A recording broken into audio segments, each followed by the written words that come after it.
Hello and welcome to the Computer Game Show. My name's David Turner. I'm here with Sean Bell. You are.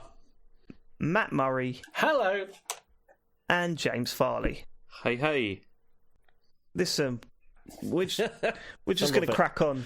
All right, we're just going to crack on. Let's just crack on, shall we? Should we crack on with it? Let's crack on. Mate.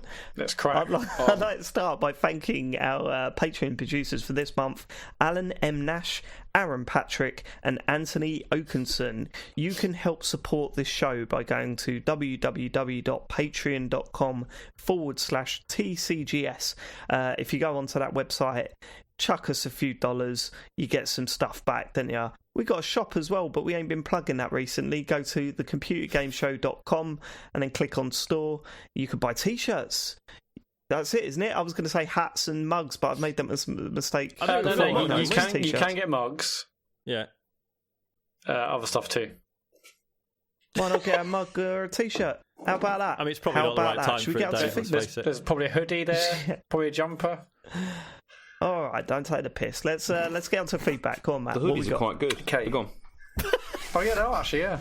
I mean, I haven't got one, but I one. You say it like that, James. Farley that's thinks our product is quite good. I was going to say, and that sort of implies everything else is bollocks. No, the hoodies. It was high praise. All about those it was high praise. It's okay. I was pretty impressed. Although I haven't worn it since Res, quality. not Res, EGX. You haven't worn it since then. You haven't. It's not coming that cozy then. I haven't got round to it. You haven't got around to putting on a hoodie. It's not in an optimal place, like in my wardrobe, to be able to get it out. Have you got like one of the massive walk-in wardrobes? Yeah. Is it one of walk-in ones? Unfortunately, no. If I mean, that'd be like, yeah, our bedroom's about the size of a walk-in wardrobe. It's tiny, but and it's full of your. Right, we all know that's not true. Right, let's go, Matt. Aaron Patrick has an email about James's Animal Crossing spending. As we revealed last week, James basically spent about £1,000 in a week to play Animal Crossing with his family. No, that's not true. but go on. No, that's not true. That doesn't sound like an innocent man, does it?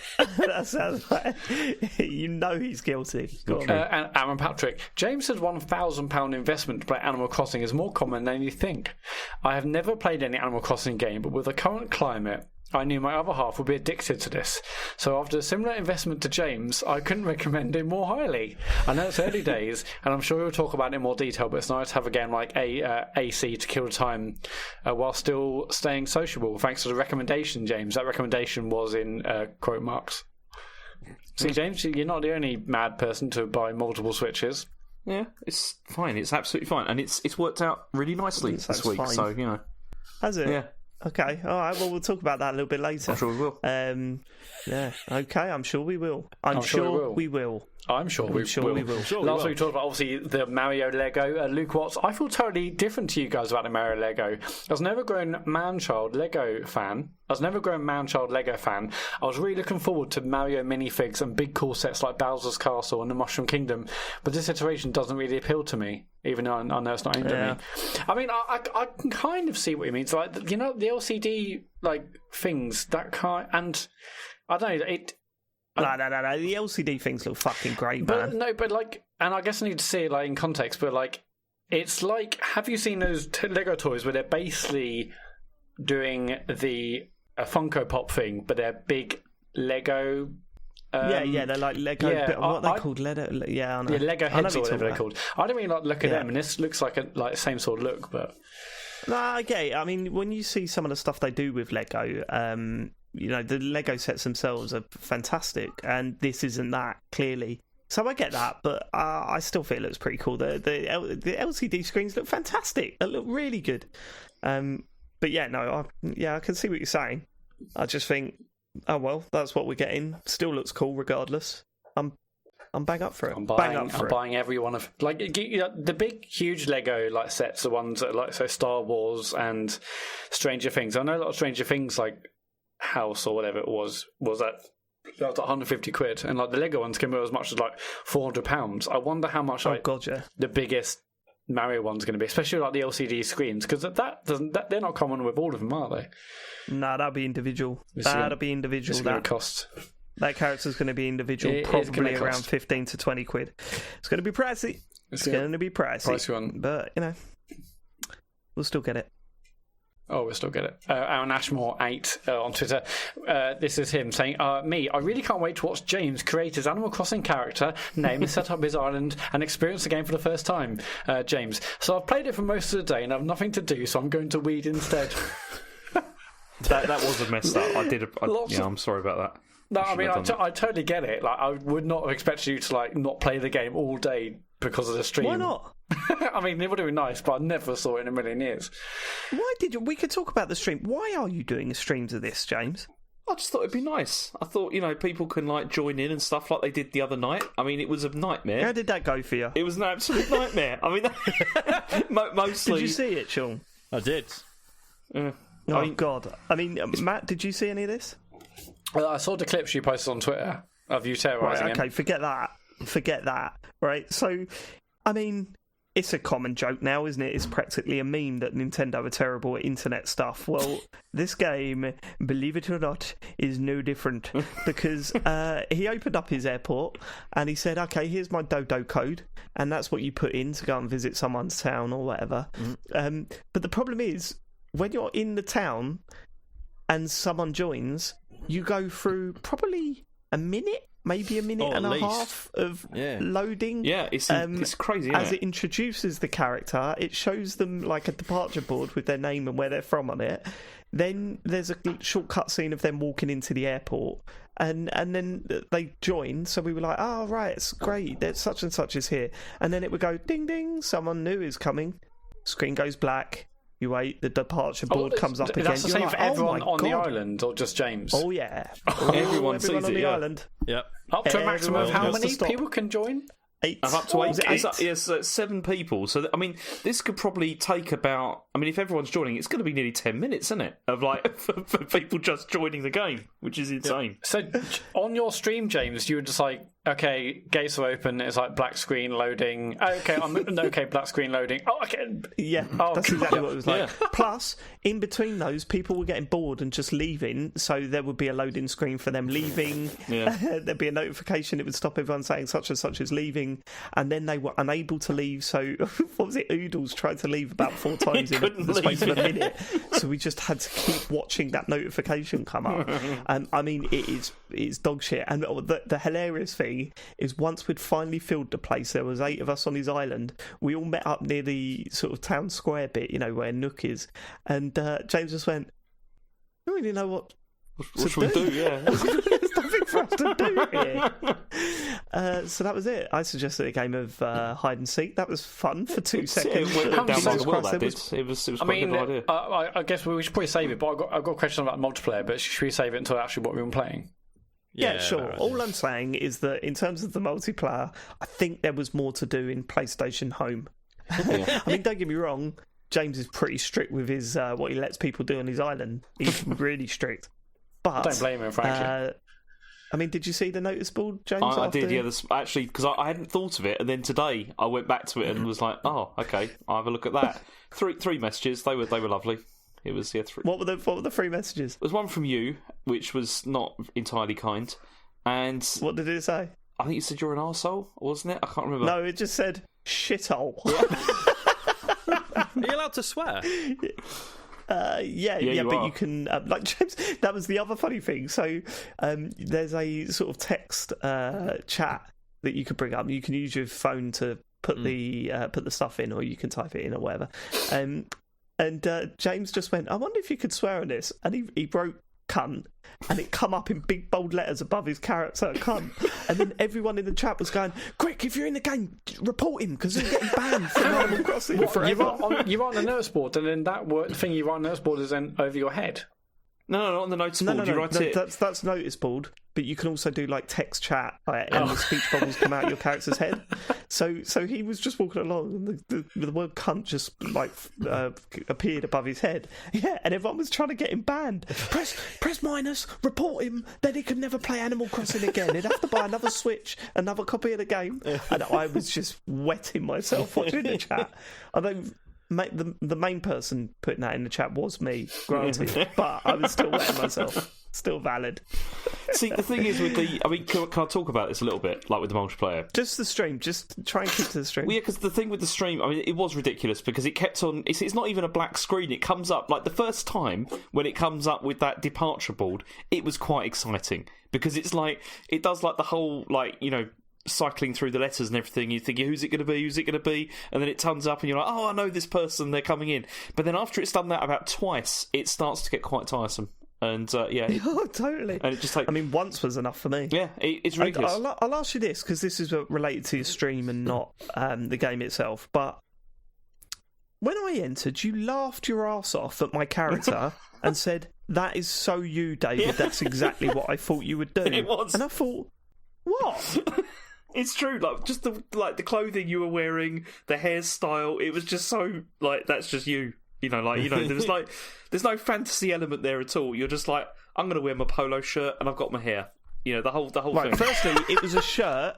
It was a shirt gifted to me by my child, who I let play the game. Yeah. Right. And secondly, right, you walk around in the most dickhead hat I've ever seen. It was an explorer's hat. I've been exploring the island. It was a gift. Oh, fuck off, James. I swear, when you play this game, there's body snatchers going on. Like, someone takes control of your body and it gets rid of all the cynicism. Oh, I'll put on an explorer's hat. That'll make things more fun, won't it? Yeah, exactly. This is the only experience I have where I allow myself to be like that, okay? So that's why I enjoy this, because I can allow myself to just, like, let go a bit, and just... Well, yeah. I'm looking forward to the segment where we go into the game. Should we get into the next bit of feedback? Yeah, so we also had loads of feedback from people on Discord, on Twitter, and email, thanking us for, for putting loads of our sort of Patreon bonus shows live on YouTube. You can just go to our YouTube channel and listen to them. So I was against it. I was against this idea. Dave was well against it. It's like, I wanted to charge double. Look, they'll want more content. Charge double for it. Sitting audience, I think you said, wasn't it? That's correct. They're doing nothing. That's correct. Gouge them now. Anyway, yeah, so we got this feedback, so thank you ever so much. And I'll end with Darth Gamer saying, for fuck's sake, James, stop saying memory when you're talking about storage. Okay, yeah, James. I saw this already because I've already addressed this. Basic stuff, this is, James. What an arsehole. Don't call it a storage card, do you? No, I know, but also, okay, I don't remember saying this anyway. Well, you should do. You didn't store it, you mean? Yeah, I didn't store it in my memory. But I did just have a look up to see what the definition of computer storage on the dictionary. Oh, God. I hate loser. It says computer storage, an electronic memory device. And then it's got synonyms for it are like computer memory board, store, it's memory, funny, or storage. There's certain contexts where, memory, it usually means RAM and storage is your hard drive or whatever, and it's important to distinguish between the two. However, I think it was pretty clear what we were talking about. I don't think anyone was listening to that and going, "Oh, that's weird. They've been talking about storage this entire time, and now they're talking about RAM." No, exactly. This is what I don't remember even saying this. I really don't. It's just I don't know where this has come from. But clearly, we understood what you were saying. So. Gives a fuck. You're right, David. Seriously, it's one of those things. I mean, I get pulled up on saying the wrong words all the time. Clearly, I do it all the time, but it's not the wrong word, though, is it? As I've just demonstrated. You get the gist. You get the gist. I'm very much excited to hear James talk about PS5 in about 5 minutes. So I'm dreading this. He's going to be extra careful. The RAM. Oh shit! I'm in the memory. Oh bollocks! I'm in the disk drive. Oh, it's got 2 terabytes of RAM, has it, James? I think so, mate. Was it DDR DOS Revolution? It's not. The D-pad, is it? What is the joystick? Is it, James? Oh. You finished. No. I'm sure we'll think of more as we go on. Mm-hmm.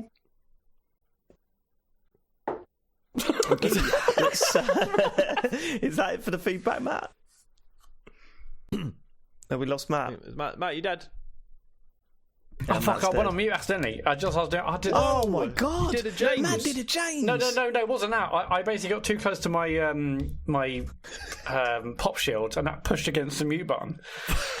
Anyway, at Computer Game Pod on Twitter, or you can. How close are you to the fucking mic? He got like overexcited. Well, no, because it's better to be close because then not in the microphone. it's better to be close because I'm talking about random crap to wind up James. He just got really excited, and then I was basically kissing the mic. Anyway, it's at Computer Game Pod on Twitter, or Matt, you can email. It's 100% Matt again, isn't it? Right? How can I maximise my voice? No. But with these sorts of mics, you have to be close because otherwise you get like loads of background sound, don't you? Whatever. Okay, that's what I do. That's what they call it. You're the aren't you got some sort of qualification in sound there, Sean? Yep. Can you confirm that if you get too far back, you get too much background sound? Particularly you start to hear more of the characteristics of the room, sort of a thing. Is it called background sound? It's not called background sound. No, it's background memory. It's at Computer Game Pod on Twitter, or you can email podcast@thecomputergameshow.com if you want to leave any feedback in the week, or go on a Discord. Whatever you want to do, it's your life, live it.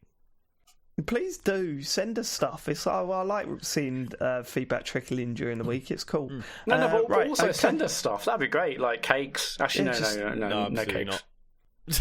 Not cakes. I don't want cakes. No cakes. I want Apple products. Did you ever listen to the Adam and Joe XFM podcast? So there was a whole episode. Basically, someone sent them a cake, and it's just like 50 minutes of them just being like, "I don't think we can eat this."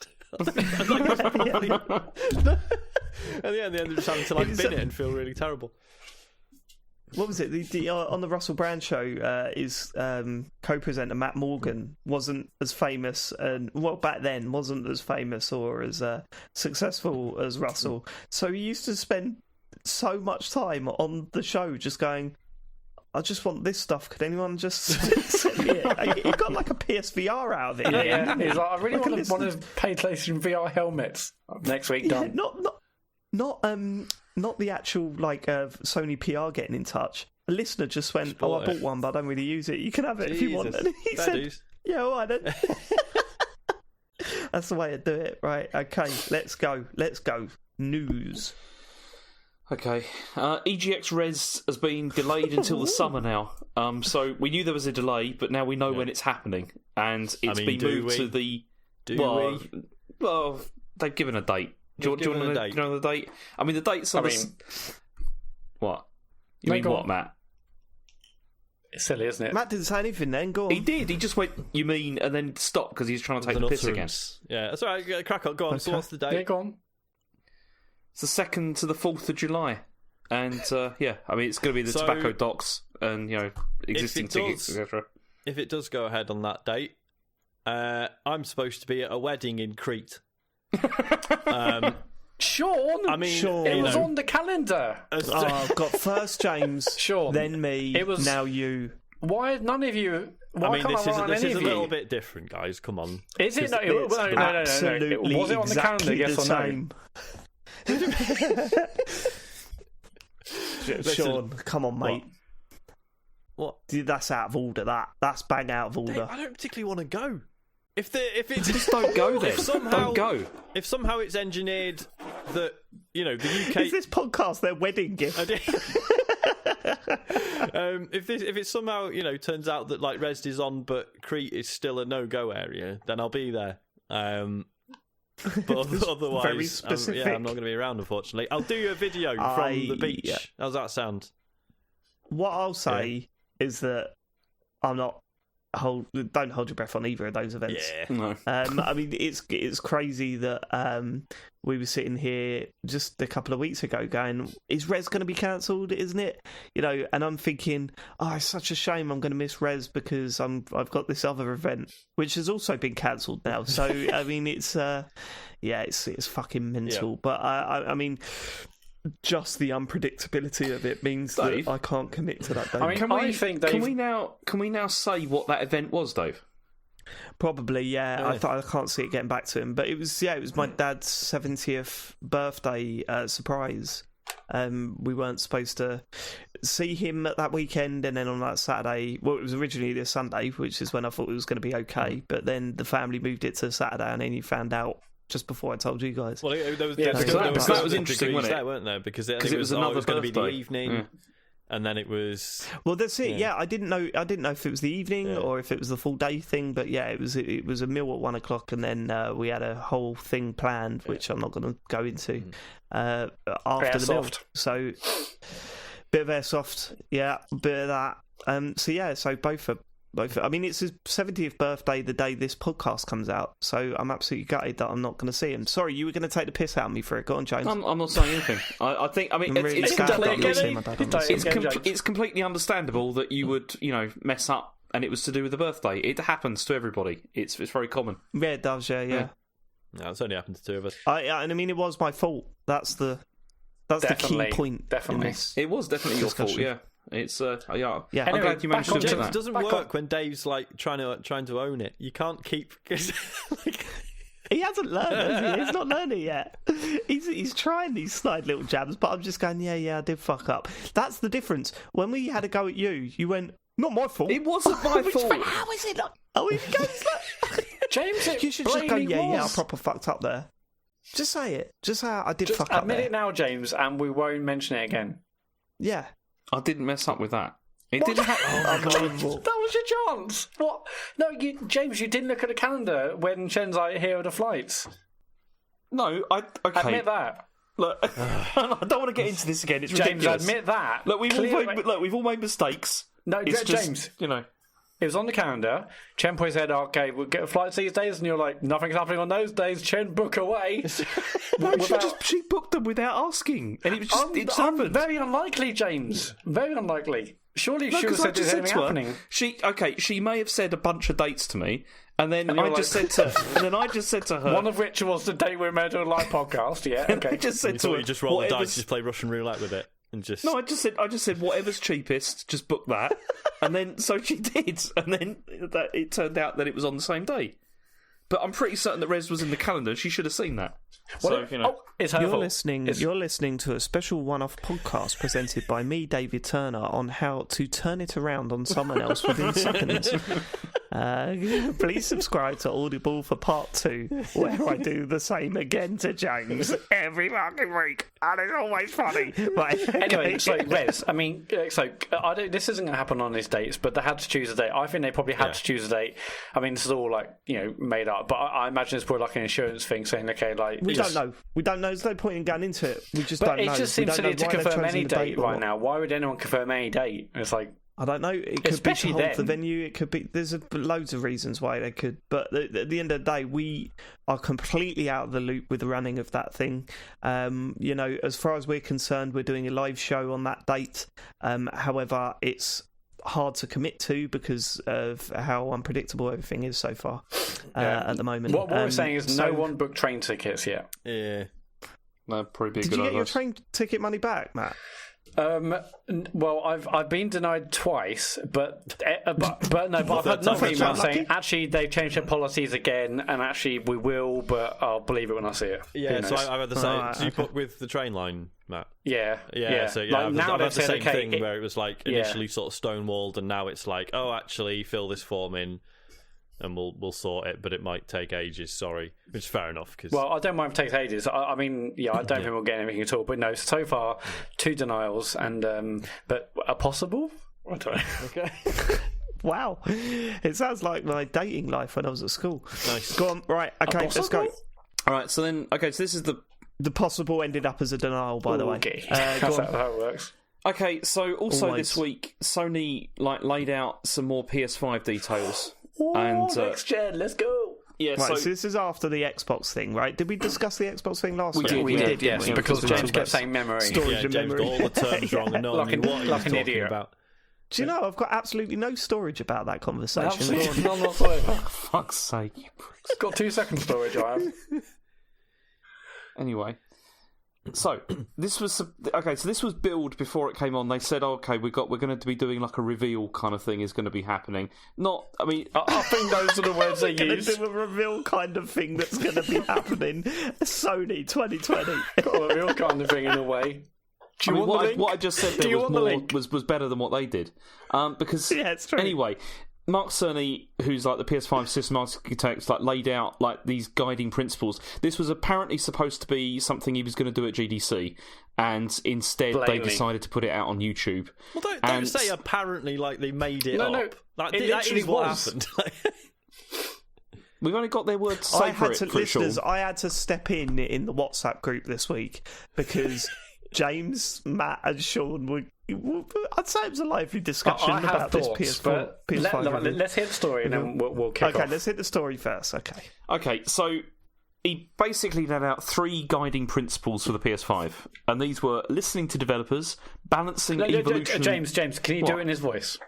No, I really can't, unfortunately. Come on, I can't. Just try. How does it sound? It's kind of like listening to developers. I can't do it. No, it's much softer than that. Sean does the best when he talks about the PS4 Pro. Go on. Yeah, because when he did that presentation, every time he mentioned it, he kept going, the PS4 Pro. Oh yeah, that's a good one. There's an ultimate full stop at the end of Pro every time. Right, so there's three guiding principles: listening to developers, balancing evolution and revolution, and finding new dreams. And so on the first point, it's all about the SSD, because apparently this is the most requested item, by developers that people really wanted. And this changes the game in terms that, like, the PS5 can load, it's like 2 gigabytes in 0.27 seconds, whereas the PS4 it takes like 20 seconds to load 1 gigabyte. So it's a big deal. It's going to be much faster for doing that. So the argument that Sony made is this whole idea that it changes the way that developers design games. This is all pretty similar to what Microsoft has said as well, though, isn't it? Really, it was interesting though. Some of the examples he brought up. So he talked about the fact that often because it's not just about the transfer speeds, it's the seek times as well. The fact that there's no time, like it takes no time for an SSD to find a specific piece of information, whereas a standard hard drive, there's like a built every time it's looking for a new file or whatever. There's like a built-in, like a scan, and then they have to duplicate it, don't they? Like exactly, they duplicate files all over the place. Ways that developers, get around this stuff is by duplicating data. So I think he talked about Spider-Man a lot. He says you might have like a fire hydrant, right? Like that's just one model, but it's repeated like hundreds and hundreds of times across the map, and that takes up more and more data, and that increases the file sizes, etc., etc. So there's a chance that actually this could reduce download speeds, or at least mitigate, the effect of like. Obviously, it's next gen. Everything's going to be bigger and better, but it doesn't necessarily mean. Do you say reduce download speeds? Did I say speeds? No, sorry, sizes. Yeah, I meant because there'd be faster load speeds, and also there wouldn't be the need for like these really lengthy patch installations either, because it would be like quicker to like replace data presumably. Right. Okay. So my first question, I haven't seen any of this stuff, right? So I'm well out of the loop with it. But my first question would be then, how is Sony's SSD different to Microsoft's? Right. So apparently it's faster than the Microsoft's one, and because it uses some custom whatever they've built, so that it does operate. It transfers data more quickly than Microsoft's one does. But in terms of the comparison of specs, this is the one area where PS5 absolutely destroys Xbox. Basically, it's all about I/O data transfer speed. It's massively faster in terms of that to Xbox Series X. And it's really interesting because the feedback online has been because there's been a lot of developers have been saying that they prefer the PS5 version of this actually. Like in terms of like the Xbox has got the teraflops, but in terms of like things like data access speeds, because this is faster, this is actually better for them. It means they can design things more quickly. I don't know what it means, but they seem quite good. Has anyone worked out what a teraflop is yet? Does people know what that is? It's supposedly a measure of computing capability, isn't it? Yeah, but it doesn't really work because apparently it's not really a good measure of anything, especially between different pieces of hardware. But I don't know. Right, okay, gotcha. But basically, the big story is the Series X has more teraflops than the pathetic PS5. Okay, carry on with your story. I mean, some of the other stuff you were saying was interesting, with regards to the load speed stuff. You were saying, like, when developers are building, like, a map or a world, like, they have to think about, like, sight lines and be like, okay, so if you're stood in this position, you can see way too far in that direction. That means you're loading too much stuff and it's going to slow it down, it's going to kill it. So they have to try and break those sight lines up a bit, so the game doesn't have to load as much stuff. And also What else did we talk about? Talk about the duplication thing, didn't we? No, it's gone. It's completely gone. Fuck it. Sorry, forget it. Carry on. Great Yeah, podcast. Okay, James, James, what did you say about the memory? Yeah, so this is a good thing, although it turns out that also the SSD is going to be smaller than the Series X one. It's like 825 gig as opposed to a terabyte one in the the One X. Oh, wow. Yeah. Then also, they are going to support external expansions as well. So similar to Microsoft, you'll be able to add in more if you want to. But they haven't been entirely clear about this because, I mean, we had that whole thing last week where we were talking about Microsoft and the fact that they were proprietary ones. Sony haven't said that. Yeah, surely this is going to be the same, isn't it? No, it's not. It will take off the shelf ones as well, but they will still have to conform to some standards, which Sony have not yet said what they are yet. So, but if the whole game's been designed to work with this hard drive that loads things way faster, and then you start sticking your game on an old hard drive, you and trying to run it off that, what the? No. What it will be is you'll be able to buy this hard drive from different manufacturers, but these manufacturers will have to adhere to whatever Sony have decided in terms of design. There'll be an official seal of approval on it or something. Yeah. Wait, hold on. So these are just going to be really expensive again, then, aren't they? Yeah, probably. They'll be really expensive, but you'll be able to buy them from different manufacturers as opposed to just from Microsoft. So they will be competition, right? In theory, yeah. So maybe they'll be cheaper. You're probably going to get one that's about 10 quid cheaper than another one or something like that. It'd be that kind of thing. Okay, that's a joke then, isn't it? I mean, okay, fine. So then, yeah, because essentially, in terms of that, even the fastest sort of M2 drive which is available today is not fast enough that actually PS5 will allow it. So I think Mark Sony said that they're hoping by the end of the year drives will be out that will adhere to the minimum speed that they require for PS5. But it may be end of the year, maybe start of next year. But potentially this is a future product or a future speed of an existing product, the M2 drive. Yeah, it's good that it's not going to be proprietary, but these are obviously still going to be extremely expensive, at least when they come out, but they will come down like all storage does.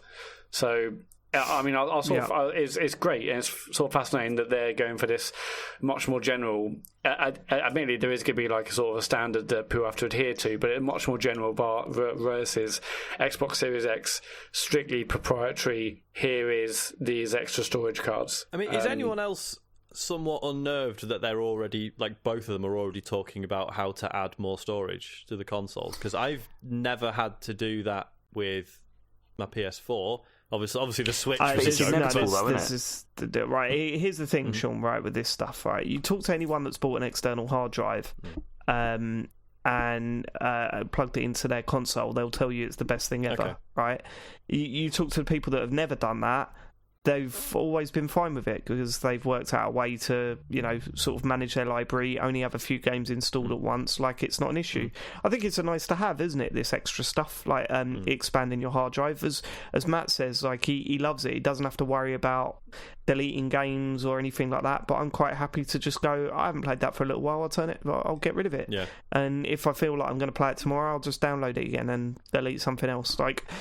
I've found managing a 1 terabyte hard drive on the Xbox One X to be totally fine. It's not an issue at all. Yeah. Do you know how many games you have installed, Dave?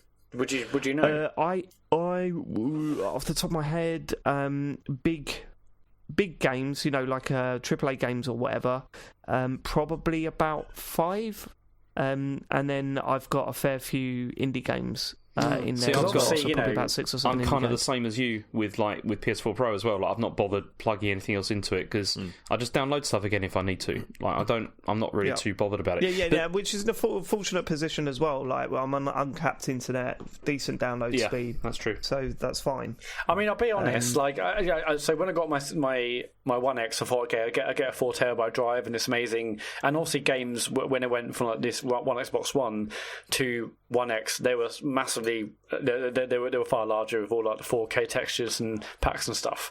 And obviously now most recently games like the most recent Call of Duty is 120 gigs. So that's 8 of those games on your hard drive. But really, I bought it thinking, okay, what I'm going to do is I'll get these games on this thing, and when I get the new Xbox next gen, I'll plug it into that, bang. But no, that's not going to work that way at all. Because the reason for this is the SSD, isn't it? And the fact that it's still really expensive, and so it's inevitable that it's going to, like any expansions, they're not going to people put say much it's in a bit tight having only like 1 terabyte of sort of basic storage, but obviously they're doing that to keep the cost down. I mean, I bet if they looked at numbers, they actually say most people would want or need more than a terabyte. But let's just keep it one.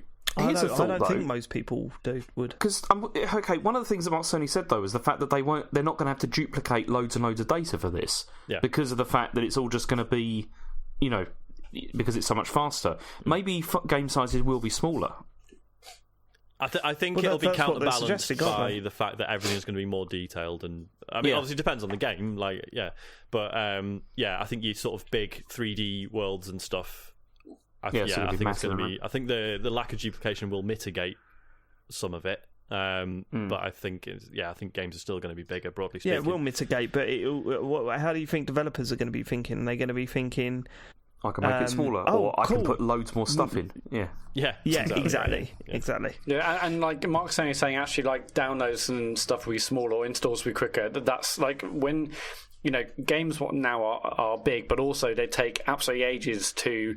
Once they've actually downloaded it to PS4, actually installing is could be as long, if not twice as long. I've had on the odd occasion. So, games will still be massive, or maybe larger, maybe smaller. But fundamentally, the actual act of getting it onto your machine and playing it will be a lot quicker because it's the extremely fast I/O sort of speeds of storage. So these are all the good things we need. So this is good news. I mean, it's a nice to have for me. I don't think it's a game changer. That's the thing, and they've really, both companies have put forward this stuff as game changers, and I'd be interested to see if it really how is. into it I get. It feels more like the sort of thing that when I get it, I'd be like, okay, all right, well, I suppose that's nicer. And it's not until you go back to an older machine and go, fucking hell, thank God I don't have to do this anymore. Like, hey, do you want to play Destiny? Oh, I haven't opened it in a couple of days. Oh, there's now like a downloads, with like, a lot of us have quite fast internet, so downloads is an issue, but sometimes the installation is a ball ache. But if it could be that quick, then you're like, okay, we've got 40 gig download, it's not going to take forever because the installations could be so quick. And also maybe only certain parts of that download will be required because that's another thing they're doing sort of next gen. See, this I'm interested in this purely also just from load times as well. Like if load times are going to be quicker, that'd be so good. Cause, they've said load times are basically almost non-existent. Yeah, which is this would be a big thing. I remembered what the other thing he mentioned was the games that put in little sections that are there just to slow you down. Jedi Fallen Order. I'm looking at you. Oh god, the sequel for that is going to be, none of that anymore. But again, like that's something I notice as a nerd. But do normal people care particularly? I don't know. No, I don't think they do. So that, it's going to be it's going to be interesting to see how they implement this stuff. Also, I saw a tweet. I can't remember who put it out there, so I can't credit it. But when they were talking about load times non-existent, they were going, well, where am I going to see the tips that I see? That's already been explained to me, but I skipped it because I just wanted to get into the fucking game. I'm going to see the concept art that looks way better than the actual game. You're like, Okay, go on, let's get on to the next story then. Well, no, that's only part of it. I mean, so that's the listening to developers section, and then there's the balancing and evolution and revolution, and that's where he starts to talk about legacy modes and like backwards compatibility. So this caused some confusion. Because this is the thing that I'd heard the most out of this. Like I'd seen the news websites pick up and people kicking off about how it wasn't fully backwards compatible and they're fucking it, and then I heard that they went back on it or something. Well, what it was that he started to talk about some like boosted mode and how some software will be able to run in boosted mode, a bit like it does on Xbox One X or whatever, where if there's like additional patching, then maybe things can work in. Could look a lot better than they did originally. However, he talked about the fact that obviously from the beginning, not everything is going to be able to run in boosted mode, and that this may be like from the top 100 titles, maybe not all of them would, do that, and that maybe they would require further patching. People then kicked off and were like saying it's not going to be backwards compatible. It's only going to have like less than 100 games that work and all this kind of thing. And then later on, Sony came back and clarified and were like, that's not what we meant at all. Actually, it's like the majority of the PS4's 4,000 games will work on the PS5. It's just that they won't all work in boosted mode. Was basically it. But yeah, it's very clear that they had started work on the top 100, and that's where it's a good place to start, and then they'll carry on from there. That's only what I took from it, but everyone else looked at it far too granularly and kicked off. People were really freaking out because they were just like, it's not backwards compatible, and it's like, it is. It's just not enhancing everything, it's just, but there may be over time more and more games will become enhanced, over time. I mean, isn't that what Microsoft have done as well? No. Well, it's different to it because at least on Xbox, they've made they've made loads backwards compatible without developers needing to do any changes at all. It's like Microsoft have done that, and like Mark certainly on this said, actually developers will need to update games or do this and that to ensure their games run well in this boosted mode and run well on PS5. So it feels like Microsoft's version is very different. And this is basically a boosted mode. But they're both, native 4K. They're both doing the same thing, as in they both have to patch the existing game, to take advantage of all of this. It's just that Microsoft are doing it for the developers, whereas Sony are just like, it's up to you. You can do it if you want. Yeah, basically, yeah. So that's where the confusion was, and people got a bit annoyed. But now I think probably people have calmed down a bit. And then the final thing was this whole thing about finding new dreams. And this is I'd already tapped out by this point. And I tried to. This is what it says. So this is using this. He talks about audio, didn't he? Mostly, and it was using 3D audio, 3D surround sound, and it's using their technology that's called Tempest 3D Audio Tech, and this uses a method that I'm reading this out. This is using a method that mathematically maps out in a head-related transfer function. So this is an HRTF. So this is using a custom-mapped HRTF and headphones. This is apparently very effective, and also, if you put your headphones on and it does really, really good 3D surround sound. But they've also worked it so that this will also work with stereo TV as well. If you sit in the right place, it will do this. But the problem is at the moment it's all a bit kind of overly expensive, and it's something for the future where this could be something which would be. Oh, really? This isn't going to be in the launch console? It's going to be in it, but actually being able to take advantage of it will require expensive headphones, that kind of thing. Because it'll have to have some sort of motion tracking in the headphones, I guess. Yeah. Also, incredibly difficult to demonstrate and incredibly difficult to make anyone give a shit. Yeah. But it's going to be one of those things, isn't it, where it's if you try it, it probably is going to be quite impressive, but unless you can try it, you're never going to know or care, probably. Does anyone it's want a big deal. Boring audio nerd explanation of how this stuff works, or are you all... No! Please. Okay, please. Next story. No, I'm not joking. Let's go. Well, because basically, the way our brains can tell if something is behind us or in front of us is... So when sound passes through the back of your head or through the back of your ear as opposed to the front or the left or right, whatever, it's not only... So obviously, if something is near your right ear, you hear it louder in your right ear than you do in the left. But it's also...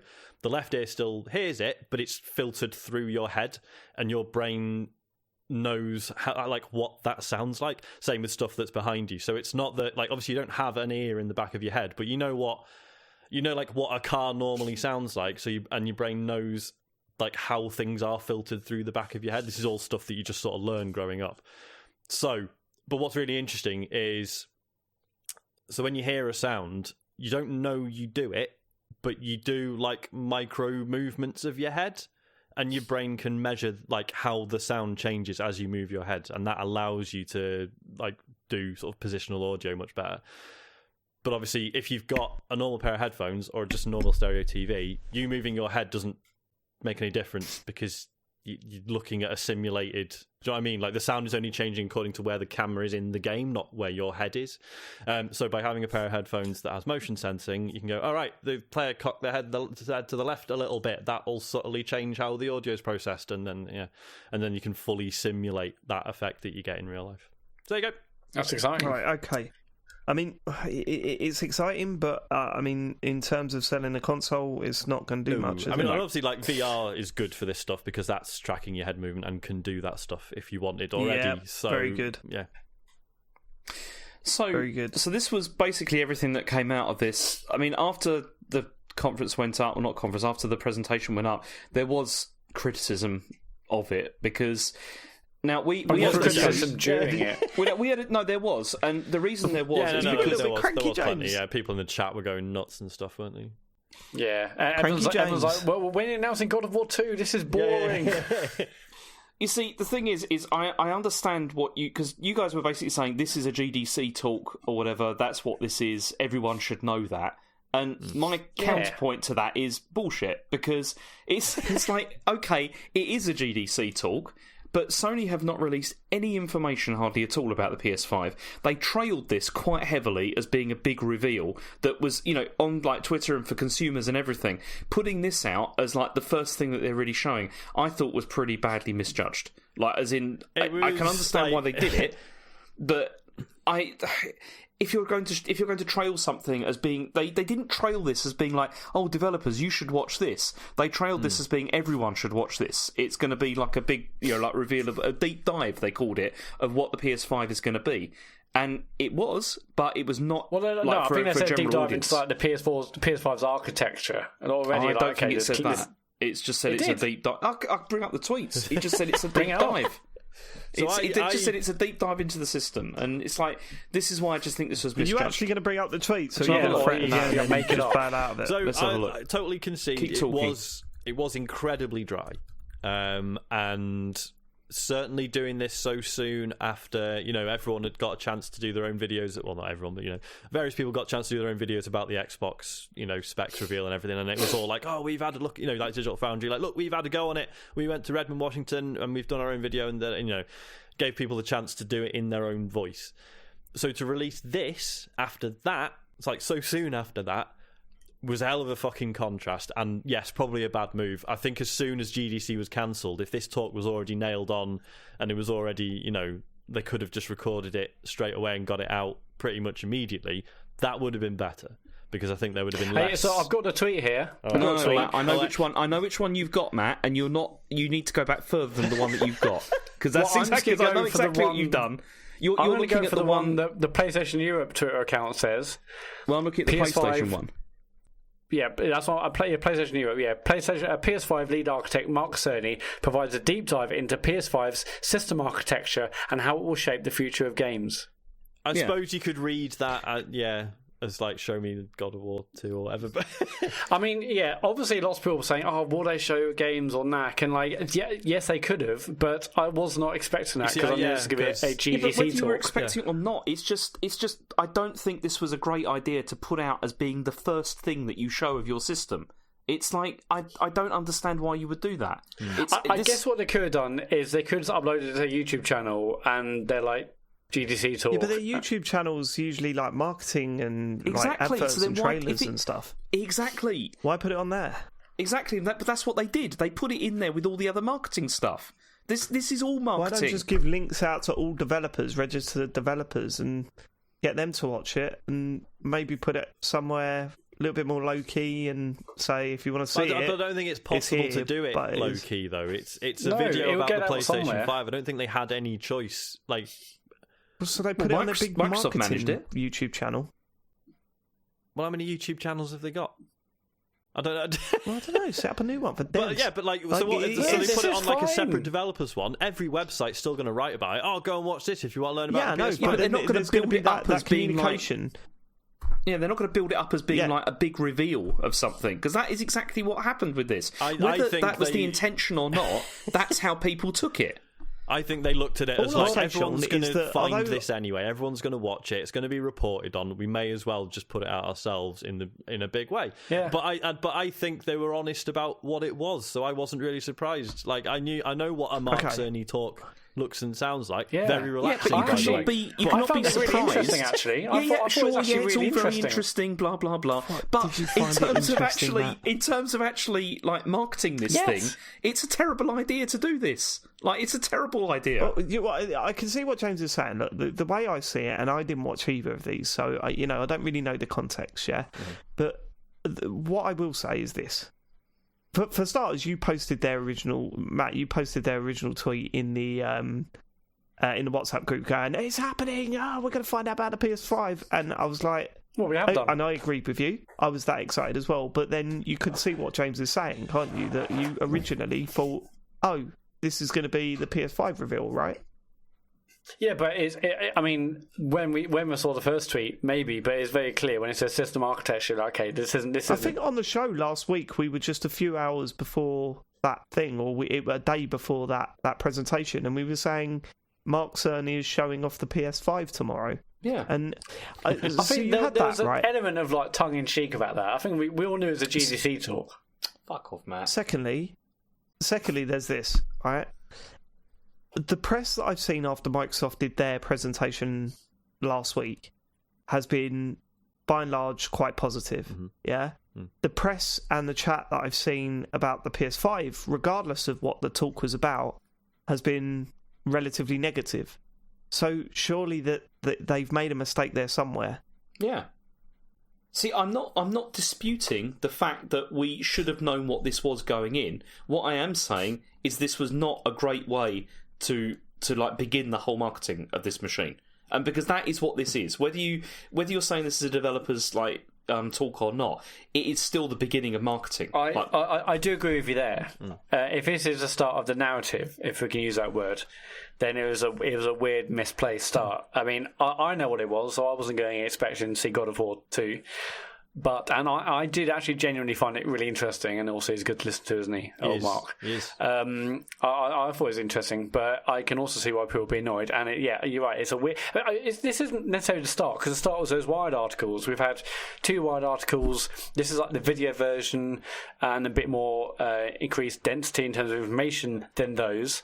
Microsoft did some blogs, and obviously in last week's sort of specs reveal, they had people like Digital Foundry and like sort of a tech YouTuber to also reveal their stuff. So, but yeah, I will argue that I would agree with you there, James. Yeah, as part of their marketing, it's a bit of a weird one, but I'm glad it's out there. It's interesting. I'm excited to see what happens next. But yeah, we're so far away from knowing what these machines are, what they're putting a flag into. I think this will all be forgotten by the time the machines come out. Yeah, but absolutely. I see what both sides are saying, really. All we need to focus on is Xbox Series X has got the flops, and PS5 looks like it's going to be a big pile of shit. I mean, the thing for me, I know we bang on about this all the time.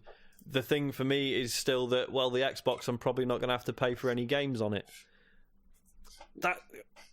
And if you've got an X already, you probably, unless you really hate the load times on that thing, probably ain't going to be upgrading day one. Yeah. So that's the thing that I think is going to be most interesting about this next generation is, I still think that Microsoft, in terms of selling hardware, are taking quite a risk with this, like the way with the strategy. Not with Game Pass, obviously that is going to be like amazing and everything, but in terms of actually getting people to want to upgrade to new hardware, it's interesting because no one's ever done it like this before. Yeah, no, for sure. When we have sort of first weekend sales, like the PS5 is going to destroy the Xbox. I think because people don't have to, as we've just covered, have to upgrade to the X. They've got Game Pass on their previous consoles, whereas Sony it seems like for now at least, they are making a much more of a generational thing. There will be PS5 games as well as the fact you can play PS4 games. So I don't doubt that Sony will sell way more. Like Sony got all the big exclusives, the big IPs.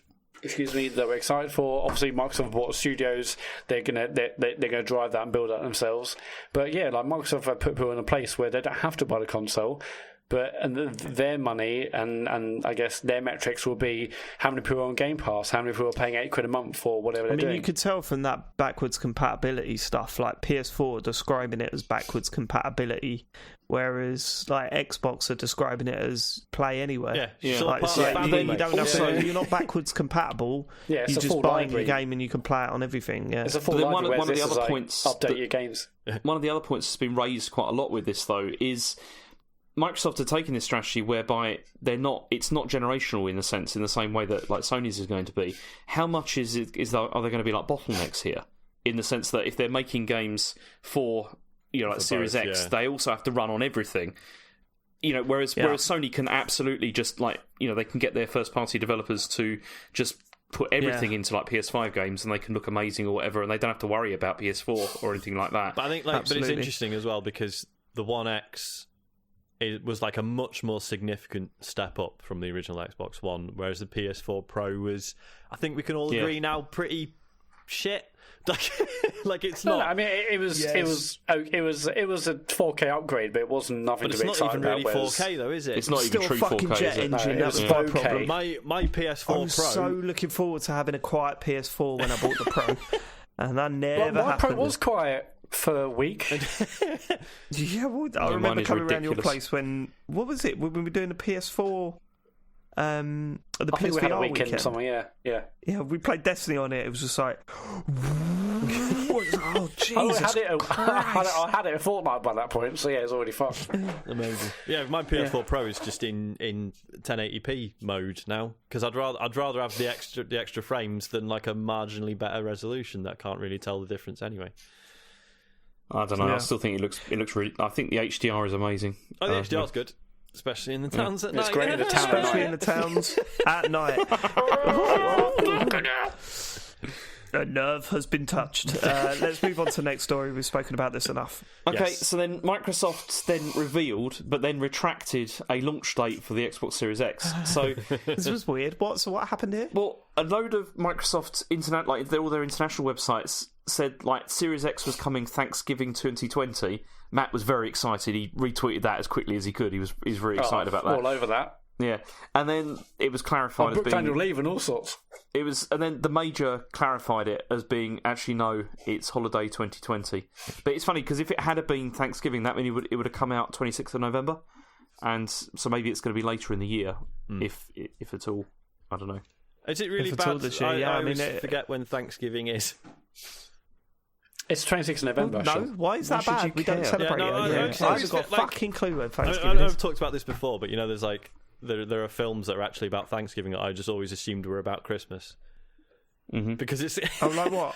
Planes, Trains and Automobiles is the big one. Because as a kid watching it, it's like it's winter and they're trying to get home for the holidays, and you're like, it's probably Christmas then. Like, do you know what I mean? I just lump them together. Yeah. And they eat turkey on Thanksgiving, don't they? It's the same thing. Christmas, those crazy Yanks. Yeah, man. What are they up to? Okay, and Canadians, but a different date. Yeah. Oh, do Canadians do it as well? I didn't know. All right. Yeah, but it's a different date. Yeah. Okay. It's a different date, Sean. It's a different date. Anyway, so this was, I mean, I don't know what to read to this. Was this just someone pressed, like, publish a bit soon? It was because not every website was saying that. Like, some of them, like the US one, I think, was still saying holiday 2020, but the international ones, other ones weren't. It's like, I don't know, I mean, someone's got to have created that graphic, to put live. That wasn't an accident. So I think the fact they're even hinting at dates at the moment is crazy. Well, yeah, I really do. I think as I've already mentioned, how insanely unpredictable things are around the world at the moment. Even mentioning a date is just like, okay, right? What's the point? We don't need to know the date. It was a very weird time for it to like, hang on, what? And also, it's like, I mean, I guess I should have seen it coming. Like, I don't think they're going to announce a date by someone just going on the website and they've updated a footer image. So I don't think that's how they're going to reveal it. Anyway, but regardless, 26th November, I'm booking off. Okay, so last story. I mean, Animal Crossing's done very well. It's it's sold a lot. I mean, I read that it's sold like more than the earlier copies of the game on the other systems. Like combined. Is that not in the news, James? Do we not have news about the sales? I didn't think come on. I don't want to talk about sales figures. Everyone gets all annoyed if I do that. Especially James doesn't want to talk about sales figures for Animal Crossing because there are punches we can throw left and right, straight away. I don't know what you mean. How many of those were you, James? But either way, is it 4 times the amount as it sold last time, James? We've got them all lined up. Yeah. We've got them all lined up. Yeah. So either way, it has sold very well. But then it turns out that players are putting like things in the game using the QR code function, and it's not very nice. Apparently, is it penises? I think there may be like Penis Planet and some things like that. There's quite a lot of things like that have been added. Penis Planet. Penis Planet. You can't just say Penis Planet without any explanation. Penis Planet. Yeah, got one of those. They put Penis Planet in it. Oh, right, okay. It's probably not the right setting for Penis Planet, is it? I'm excited about that. Penis Planet, good work. Oh, we can't call the show Penis Planet, can we? Can we? We absolutely can. Why can't we? I was just. I mean, you're such a I've boffin. just saved it in my notes as a potential episode title. So yeah. It's got to be called Penis Planet. Look, surely. Can we stop saying Penis Planet now? You're so scared. iTunes might not appreciate it. It's just a part of the body, guys. That's what I say. Why be ashamed of that? Exactly. It's just part of the body and the planet. It's just which is science. Part of the body and the planet. What, sorry, James. Where did Penis Planet come from? I don't know. It just the came Big out Bang, of my brain. right? Do some research.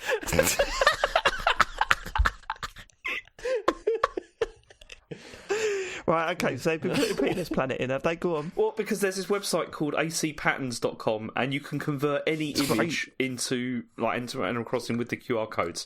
So I had a look and there are some nice stuff on there. You've got like tributes to Iwata and you've got him like doing a Nintendo Direct saying like please understand and all that kind of thing. Yeah. Then you got like Link's clothing and stuff from Platoon. Penises. Splatoon even, but then I mean, according to Eurogamer, it says some players have created images of Isabelle doing things she really shouldn't be doing. So, no. And so James, according to Eurogamer, strongly disagree. Yeah. According to Eurogamer, not to my Switch. Someone made a penis solar system. I think that was too far. I think that was too far, personally. Yeah, no, I mean, this was always going to happen, isn't it? It's always going to happen. People do this stuff when you put custom stuff into it. But what are the chances? You can't just randomly walk onto someone's island, can you? So it's not like Harry can just... You can't do it randomly, but if you visit an island that has used custom images, then you will see them. I mean, that's why they keep bringing up disclaimers constantly, saying, please don't do this. Please don't do this. Please don't print out Penis Planet, please. Yeah. Yeah, watch out, kids. You might see a Penis Planet. Listen, you know which one of your friends is going to be doing this sort of stuff. So don't visit their island. I mean, that's one of them. That's why you're not on my best friend list, Dave.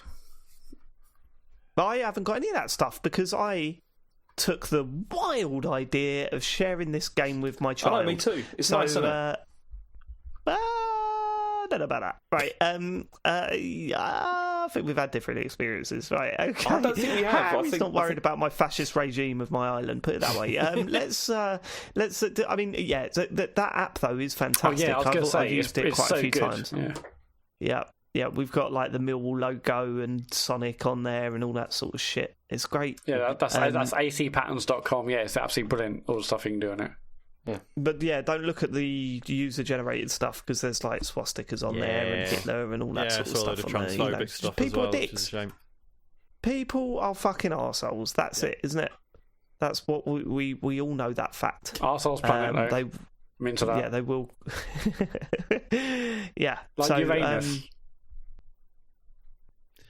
What we've been playing this week? Should we get onto the Animal Crossing chat? Let's get straight onto the Animal Crossing chat. And let's start with our Animal Crossing I'm going to call him weirdo. Thanks. It's James Farley. Yeah. I mean, I've been very excited about this, coming out, and to the point where I did buy multiple copies of the game. And on Friday last we're aware. And on Friday last week, we all played it as a family, and it was really nice. Separately. No, not separately. We visited each other. We played together. We could do the whole thing. We can share stuff between us. You can't do the whole thing. You can't do the whole thing. What are you talking about? So they can just cut. Right, okay, let me give you some examples of what I've enjoyed about this game. I'll start with the positives. Let me give you some examples. So I am playing it with... First of all, I think James, it should... First of all, it should be... Well, I've taken over. Because he just bumbled his way through a sentence there, Matt. Off. You know when you can see the car slowly drifting off the motorway and you've got to just grab the wheel for a second. Yeah, I do that a lot. Yeah, it's one of those situations. The 70 plus 70 tops.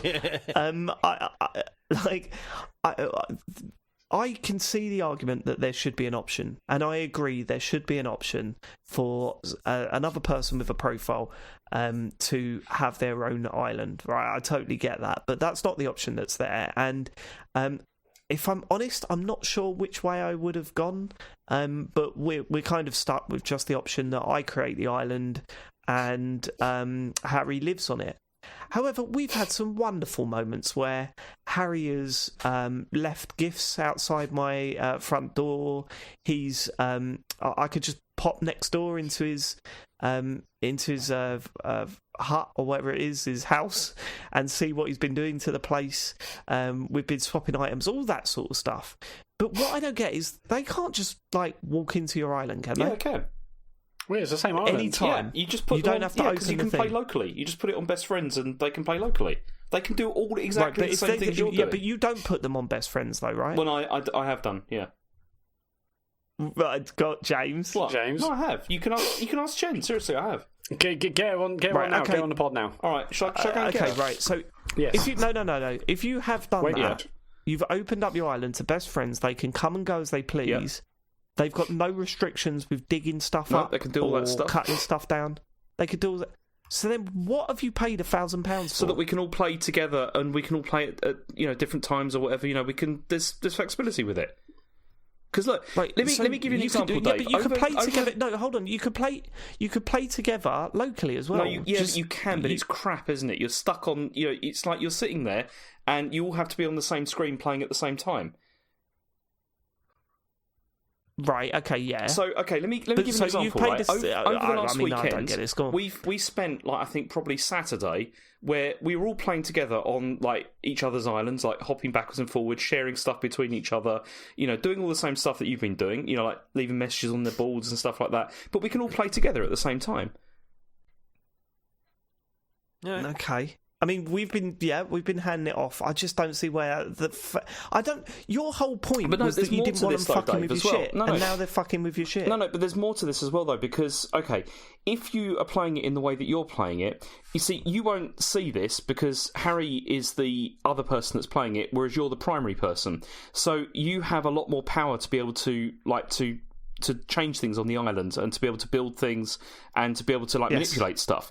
He won't be able to do any of that. You can't do that if you're the thing. No, I know that. So Chen doesn't want to be in a situation where she's playing on an island with me where it's just me in control of everything. She'd rather just have her own one. What's wrong with that? Okay. Oh, no, I see that. It's just the same for when Rachel we were talking as well. about it before, you were saying you didn't want them fucking with your shit, but if you've unlocked that makes a little bit more sense. No, doesn't it? I was only just messing around, wasn't I? But no, this is. No, you weren't, James. No, you weren't. You had the whole thing about that you didn't want them fucking with your turnips. Have you got that? Have you got the store open now? Yes. So you did the turnip day yesterday? I did, yeah, and it's a bit of a disaster already. I wonder how long it will take before one of your kids goes onto your island, nicks all your turnips, and you close shit down. I keep Dave. I keep the turnips on me at all times, and but they're also that's not gonna last forever. One of the other if you see a really good deal. Well, this is one of the other advantages with this, though, is that also with the turnip prices, if I go to different islands between us, they're different prices on different islands, and so you can play that as well. Yeah, but you do that with anything. But look, right, okay. So let's get back to the game. What have they added, and is it good or is it bad compared to the last Animal Crossing? There's stuff that I was really worried about that they've added, which is the thing, like the Nook Miles approach, which is a lot more directed than I was expecting it was going to be. I mean, I was worried that it was going to be because I thought it was going to end up being like the Pocket Camp, and it kind of is, but without all the horrible timers, which has made it less bad than I thought it was going to be. And I thought the way that this has been implemented, I think, is fine because it does give you a lot of direction at the beginning when you need it. Actually, especially if you've never really played this before, it really does sort of outline what you need to do to get yourself started. Now I've got through most of the initial what you need to construct, what you need to build, all the tools and everything. It does start to leave you alone, which is what I'm pleased about because I was really worried this was going to become something where it was going to be just like, this is your objective, you've got to do this, you've got to do this, you've got to do this. For me, That's I just want to. That's my favourite thing they've added. Yeah. The Nook Miles is a favourite thing they added. It gives you something to do. Exactly, but that's what's really good. You can do it if you want to. It's not like I don't feel forced to do it. That's why I'm reasonably happy with the way it's been implemented. I suppose it's different for you because you've got islands to visit. But if you want to visit different islands on ours, we got to pay 2,000 Nook Miles or whatever it is, don't we? Yeah.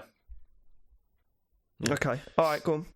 Yeah, I mean, so that's why I thought. I mean, also, I think what they've done really well with this is I feel there's a much better feeling that you have ownership of this island as well, compared with like earlier games, I feel, because of the fact that you're building everything from scratch, really, and adding the fact that you have to build things by harvesting resources as well. I was concerned about that because the crafting aspect, every game seems to have this now, but I think it's been implemented reasonably well in this, like to the point where it's not irritating, within this. But then this is another thing which, if you're playing this on one Switch with like several people on one island, I could see it probably could get more irritating because there is a limited amount of resources on that island. Whereas if you're just to yourself selfishly, you get a lot more from it. But who cares? I mean, the game is slow fucking paced anyway. You don't really do much. Yeah. So who cares if it takes slightly longer to get resources? It's not.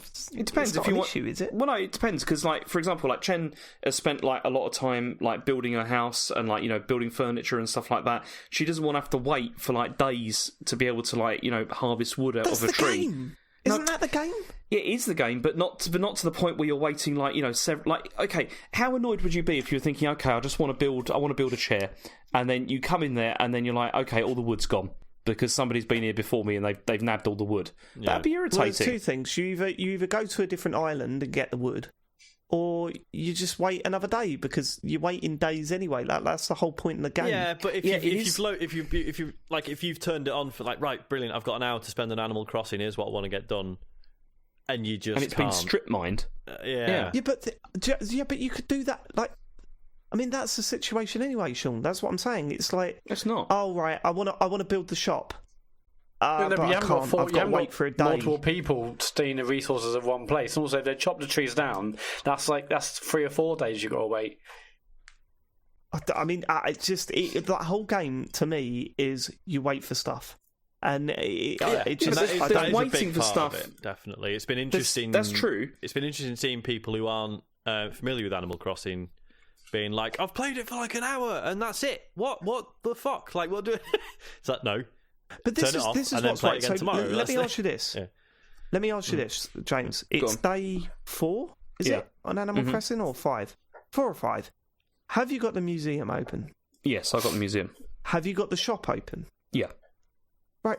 So you're supposed to play it for a little bit and then spread all this stuff out so things slowly build up, right? That's the appeal of Animal Crossing. Yet you're smashing the fuck out of it. No, I'm not, because that's complete bullshit. There is absolutely tons of stuff that is going to be coming out with this over the next couple of months. This is going to be good. Dave, I have played these games for hundreds and hundreds of hours, and I know exactly what the pacing is with these. And you can play it as fast or as slow as you want to, but things like building the museum, that's not just the reason I'm playing this game. I'm building the museum so then I can go fishing, I can catch stuff, I can put it in the museum. Okay. So why are you playing this game? I'm not questioning you. You've never really explained why you play the game. I mean, I play this game because I find it genuinely really relaxing. That's why. To just wander about and do the same fishing thing that you've done on any other Animal Crossing that you've ever done, to catch bugs in the same way as you have done in any other Animal Crossing one. And also to design stuff now, which you can do, to build furniture, to create the house that you really want it to be. It's like having your life of how it'd be nice, if it was like that. So what is the difference? Seriously, I just want to gauge it. I'm not having a go at you, right? But have you never got into The Sims? I don't know. I mean, I did play The Sims quite a long time ago, but then I found with that, the social aspect of that, I found irritating. How it becomes more, relationship building, all that kind of thing. Because you don't really do that in this, to a massive degree. It's kind of, you take it or leave it or whatever, whereas in The Sims, it's a lot more intense. The main problem I have, not problem, but the main reason I don't really get involved with other games that are similar like this in concept is because they often are significantly more intense in what they're trying to make you do.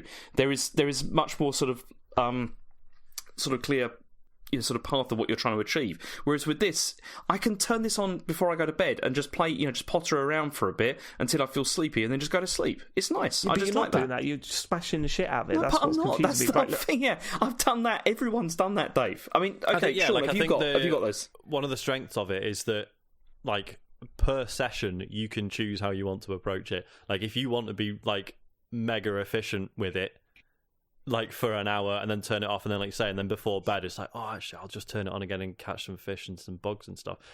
Like you can, it just scales no matter what, no matter how efficient you want to be, how much attention you want to pay. It can do either, and and I find that really fascinating. It's like, I think what's so confusing for me, right, is that the playing of the game, okay. I'm not really bothered. I don't really. It's like I'm doing some fishing, I'm doing some bug catching, and there's nothing there that's making me go, "Fuck yeah, this is great, man!" Like it's not getting me in that way. What I'm getting out of it is the time I'm spending with Harry. Like, I'm excited for him to wake up tomorrow and see the scooter that I bought him and see him, stuff like that. You know what I mean? And I get nothing out of the playing of the game. What I'm trying to work out, James, is a lot of this just nostalgia rather than actually how good the game is? No, it's not, because I mean the other thing that I have been enjoying with this is I've been enjoying playing this with my family as well, because we've played it a lot. Chen's played it a lot more than I have, and one of the things that has been nice is like visiting Rachel's place and seeing all the designs that she's coming up with, stuff like that. It's brilliant. It's really nice to see that. And I mean, I enjoy the collecting. Don't you find it irritating that you've got to then go to the airport, load up the thing, all that sort of stuff, where I'll just pop next door, see how it's cracking on? Not really, no. Yeah, I'd find that fucking annoying. I'd find it more irritating if I was trying to build stuff and the place had been strip mined. That would irritate me more. or that you just couldn't play it at all because one of your kids was playing it. Exactly, because someone else is playing it, yeah. Dude, I tell you what. Yeah, but you don't play it for that long, do you? You play it for a little bit and then let them... Like, that's the way we've been doing it. Harry plays it for about, half an hour to an hour in the morning. I play it before bed. But it depends, because... Yeah, exactly. It's just you and Harry. I've got Chen playing it, I've got Rachel playing it, I've got Asher playing it, and I've got me playing it. It's like... I guess, but £1,000. Okay. I just can't wrap my head around that for this. It wasn't just for this. Ugh.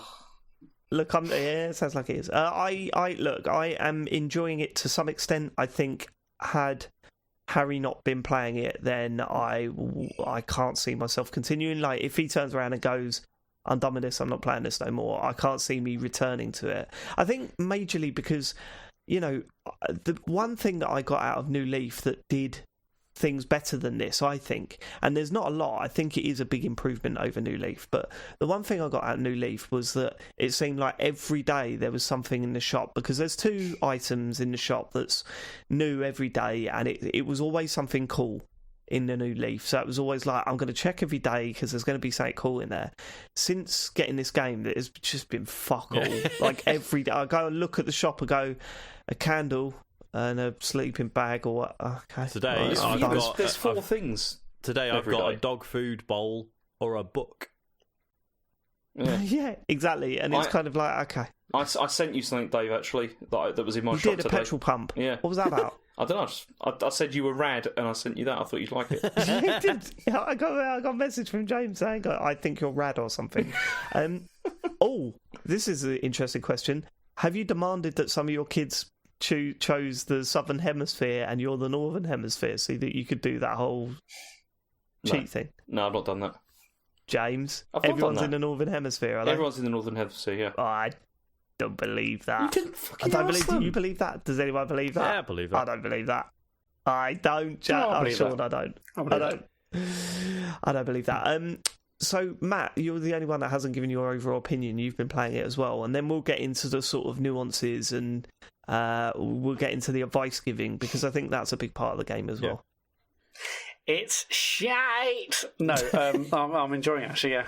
No, I have not played it as much as everyone else, and actually, like, every time I see people on Twitter with you, James, like immaculately designed houses, loads of great, things. You go in my house, it's.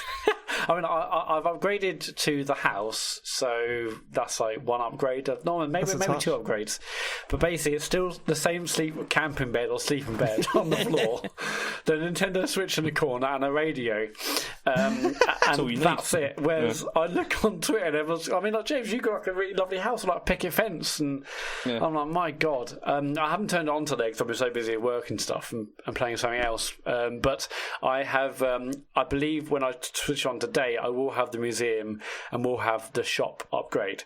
But I've mostly just been really enjoying, just fishing, catching bugs, making money, paying off the loan, getting those communicator pieces for, is it Blather? No. Who's the guy washed up on the beach? Gulliver. I haven't had that yet. Just like doing that. It was awesome when I got the rest of the island unlocked. I haven't got things such as ladders or bridges yet, so I can't get to the higher levels. But it was awesome, going to that and just collecting fossils. Yeah, I'm just like, it's a really lovely, relaxed thing. But I feel like I'm so far behind everyone else I see on Twitter and in Discord. Like, everyone else has got like multiple different fruits. I mean, I think on the first day, I think my mum sent, in the game, mum sent me like 3 peaches. So I've still got them, but I haven't. The only thing I have done is I buried like 10 grand where to grow it, to grow the money tree thing. Yeah, so I've done that, but that's it. I mean, I've just been sort of doing the basics and paying off the initial debt right now. But no, I'm loving it. It's just, it's just lovely and chill. Love the music. I think it's a great vibe. One of the other things that I really like about it is I don't feel like I've got a huge amount of control over anything at the moment, with the way things are. And this is something where I can play and I can just relax, but then I can make it how I want it to make it. And that, at the moment, for my mental health, is a good thing. Like, the fact that I can do that. That is huge, isn't it? I know, James is doing the David Turner technique of arguing now, kind of a pop in. You can't flag off, he's in mental health. He's in mental health, that's it, done. No, my apprentice is doing obviously, well. Yeah, people find escapism in all sorts of games. It's not exclusive to Animal Crossing by any means. But the fact that 2 months ago, loads of Brexit stuff was going on, and like an advert came out for this. So it's like, do you want to escape to a deserted island? And everyone was like, yes, please. And that was before all the shit we're dealing with now. So yeah, I think a lot of people are finding it genuinely beneficial. And I think, like you say, James, it's definitely, a lot of it is to do with that idea that it's kind of, it's a simulation of real life in a way, but in this very sort of childlike, manageable way, and there is something incredibly appealing about that at the moment. But yeah, I mean, should we get into the nuance now? Are we all? Yeah, well, here's one thing that I want to know, right? Because one thing that I'm not getting. Firstly, just going back to Matt, I can imagine this as a fucking nightmare for you, where you're looking up spreadsheets and how to maximise profits on everything. No, because this is not a big maxing game at all. This is the opposite. Oh, it absolutely can be. If you want. Well, I'm sure it can be, but I refuse to believe. I sort of feel like a lot of people, I've read pieces where people are like changing the clocks. Is that what they're cheating? Yeah, in inverted commas, cheating and stuff. Yeah. People do that. Is that so handy? So what? You change the clock of the Switch and like you go to what, and the next day or another season, or what? Just What are fast they doing forward exactly? time and make things happen. I mean, what's the point of doing that? It's stupid. I don't know. I mean, okay. I very much been max every single part of my life, but I don't really see the point of this. At least, I feel like I could do that. I can't see you going that far, but I can see you like looking up guides on what to buy, what to sell, how much things are worth, all that sort of stuff. I mean, the whole economy with the turnips is very exciting, but sadly, on Sunday, I think, like I said to Sean, it was a turnip day, and he's like, yeah, the person is on the island, and then I realised I hadn't actually updated the shop or upgraded something, so I couldn't. There was no turnips on Sunday. So I used to bloody love the whole buying turnips on Sunday morning, and then selling them on for profit. I'm well into that, and burying money for mad profit and finding something cool in the sea to get money, but I'm into that. But I'm not going to race for it. I mean, I feel like already I'm rave hard behind everyone else, but it's not about that. I should just play at my own pace. Yeah, absolutely. Also, the tarantulas are horrific. Yes. Oh god, yeah, they are, aren't they? I mean, they're not scary. They're just annoying. Shit. Fuck that. Yeah, it's horrible. Right. Okay. So just a quick question that I've got to ask. DIY stuff. Yeah. So in the game, you get DIY recipes, and that lets you craft stuff at a workbench using stuff that you picked up around the island. I'm seeing people create full beds and wardrobes and all that sort of stuff. I just haven't got that option. What am I doing to miss out on that stuff? You get that later. I mean, have you invited anybody to your island yet, like from other places? Fuck no. Okay, because it's as soon as you do that, that's when you get the option to be able to do those things. Oh, what? Oh, really? Because I haven't invited anyone to my island, and I've built all sorts of shit. Really? Yeah. Okay. What sort of shit have you built? Have you built a new bed? Because I'm on hay. So I'm sleeping on hay. So I've got a bed, I've got a I'm on the wardrobe, floor. I've got a step. How did you get the bed? Stereo made And out the of wood. wardrobe? I can't remember. It was just doing the tutorials and just sort of doing what it was telling me to, basically. That's weird. Got a load of wooden I'm not getting any recipes. of that. So yeah, I've got like table and chairs and like a little workbench inside my house. It's cool. I like that you wooden can stereo. I like that. It's great, isn't it? It's pretty good. So you can like do recipes in your own house. You don't have to go to the Yeah, absolutely. Yeah, you just go yeah. I've got a workbench just outside my house. I've got a little outdoor working area with a outdoor cooking thing, a couple of seats around it, a workbench and a clothes dryer. Yeah. It's like a clothes horse. I'm basically I'm basically turning the place into something. So that's the plan.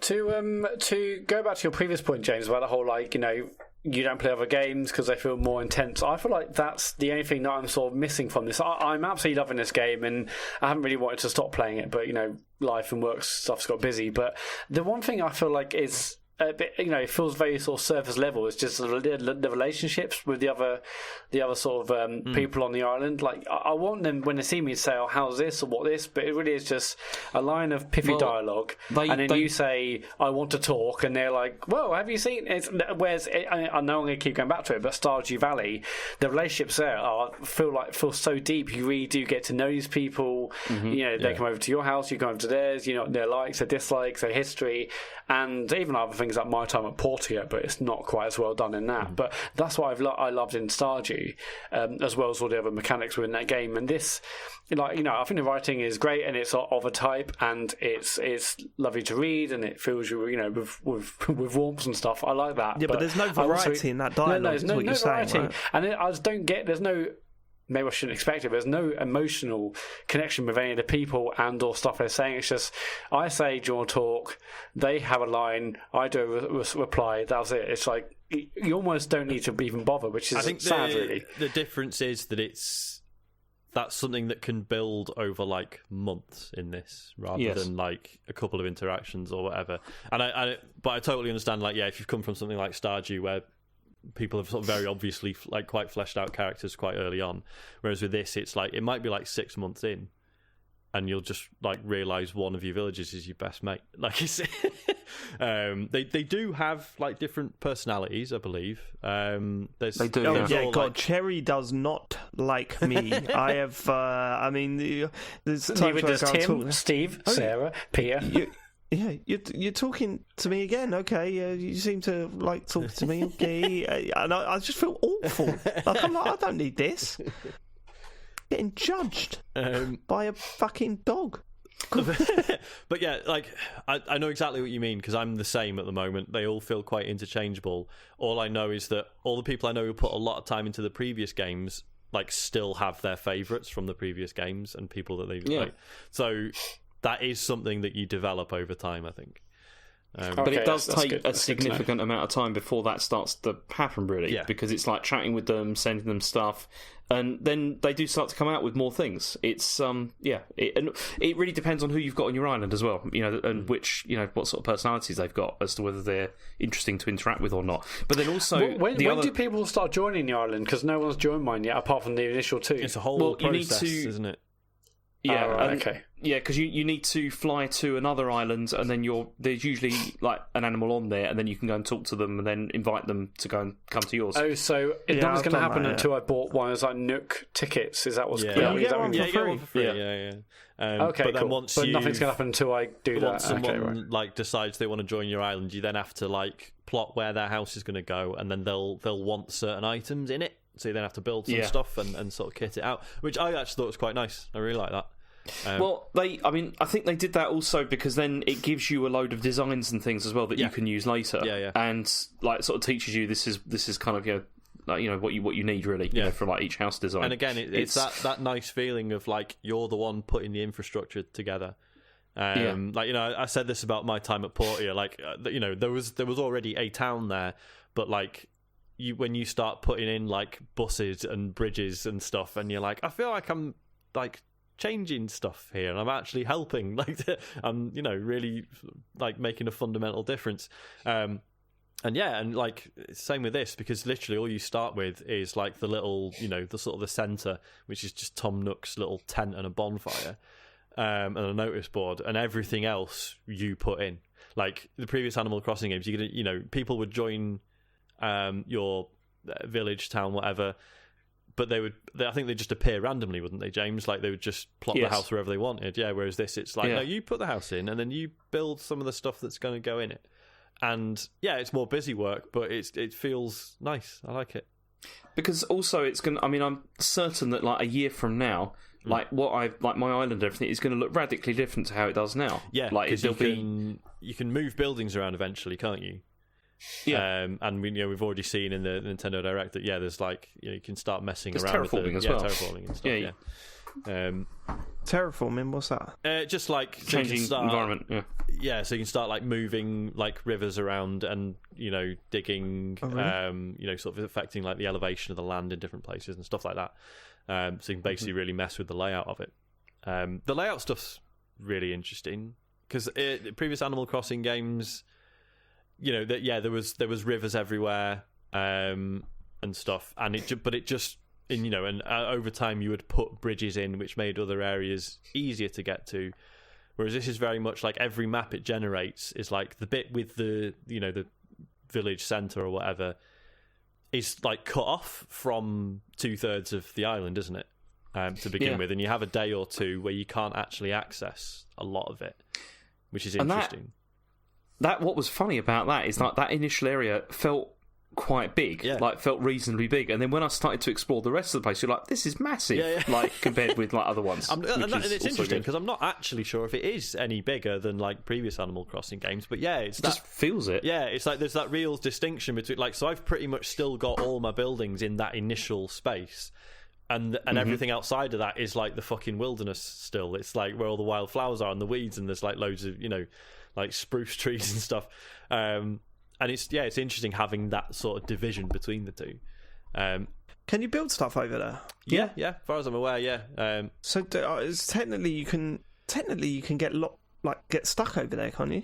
I think you've got. I think as long as you've got the pole, and there's that option on the phone, isn't there? But you could just drop the pole. Yeah, you could, yeah. There's that option on the phone, isn't there? The SOS thing to sort of airlift you out. Yeah. Oh right, okay, yeah. That's the get out. Yeah. Does the pole ever break? Don't think so, no. Mine never has. No, okay, good. Okay. Yeah, because everything else fucking breaks. That's the thing, isn't it? I quite liked the jump from the flimsy shit to the proper shit, but then the proper shit still breaks quite a lot.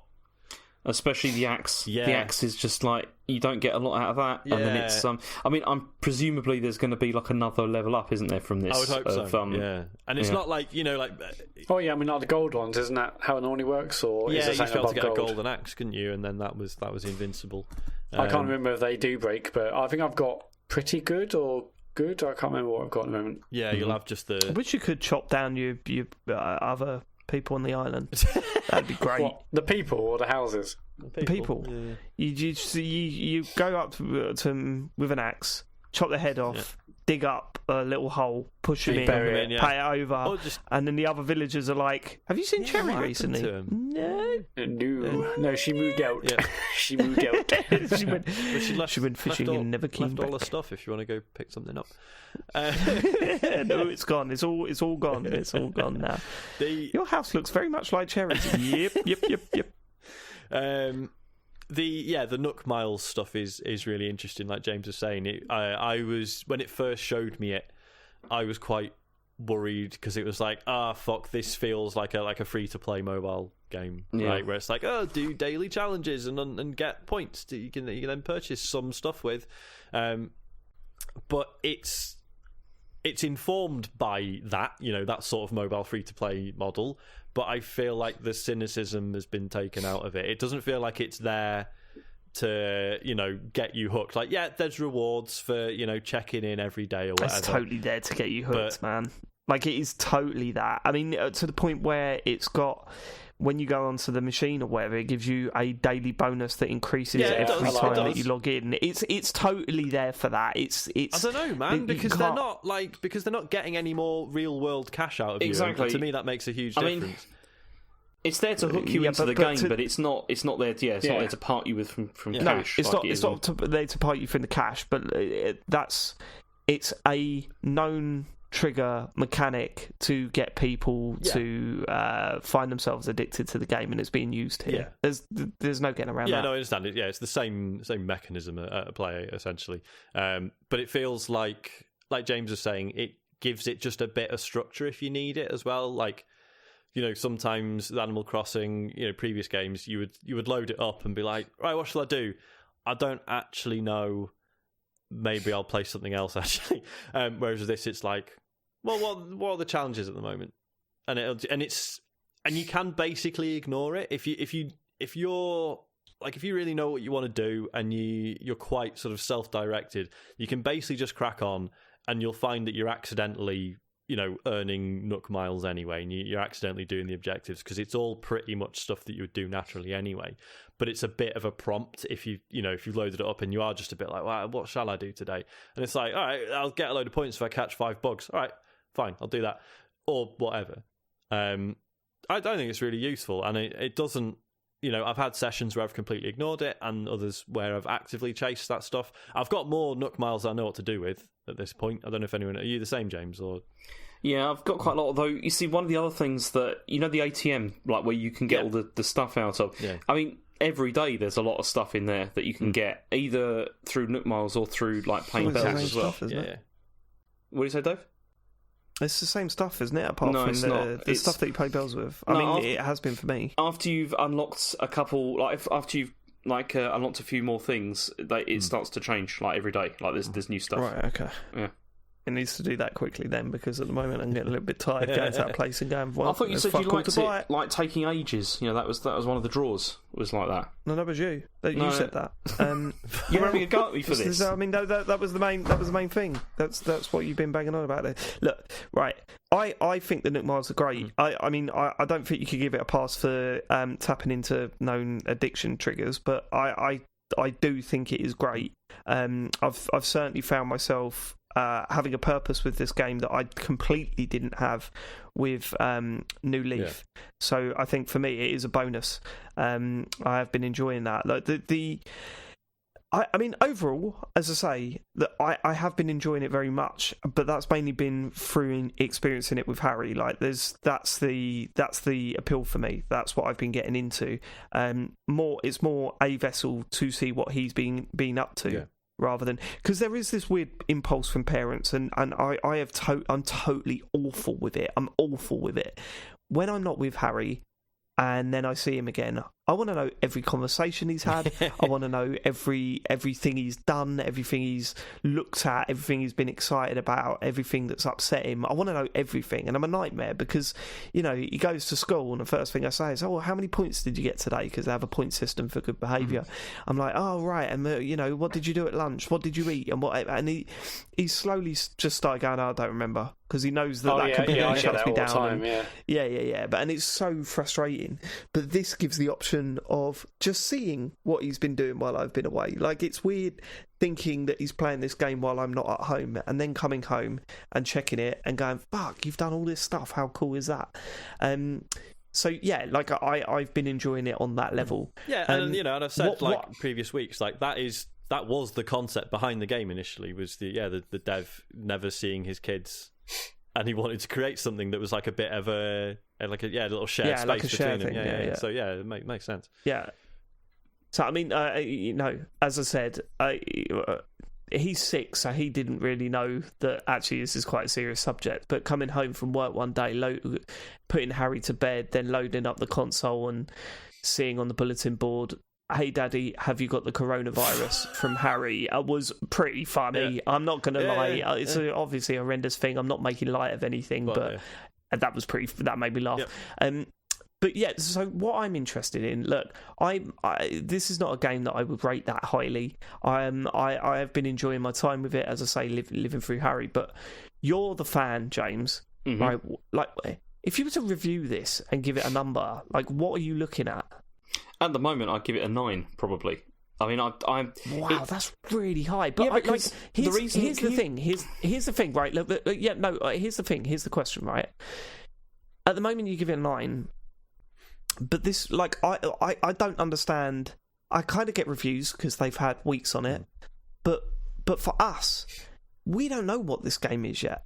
Like, no. I don't know where we can place it. Like, how we can say we can recommend it. We can't say we can recommend it yet because we've seen the first 3 days in a game.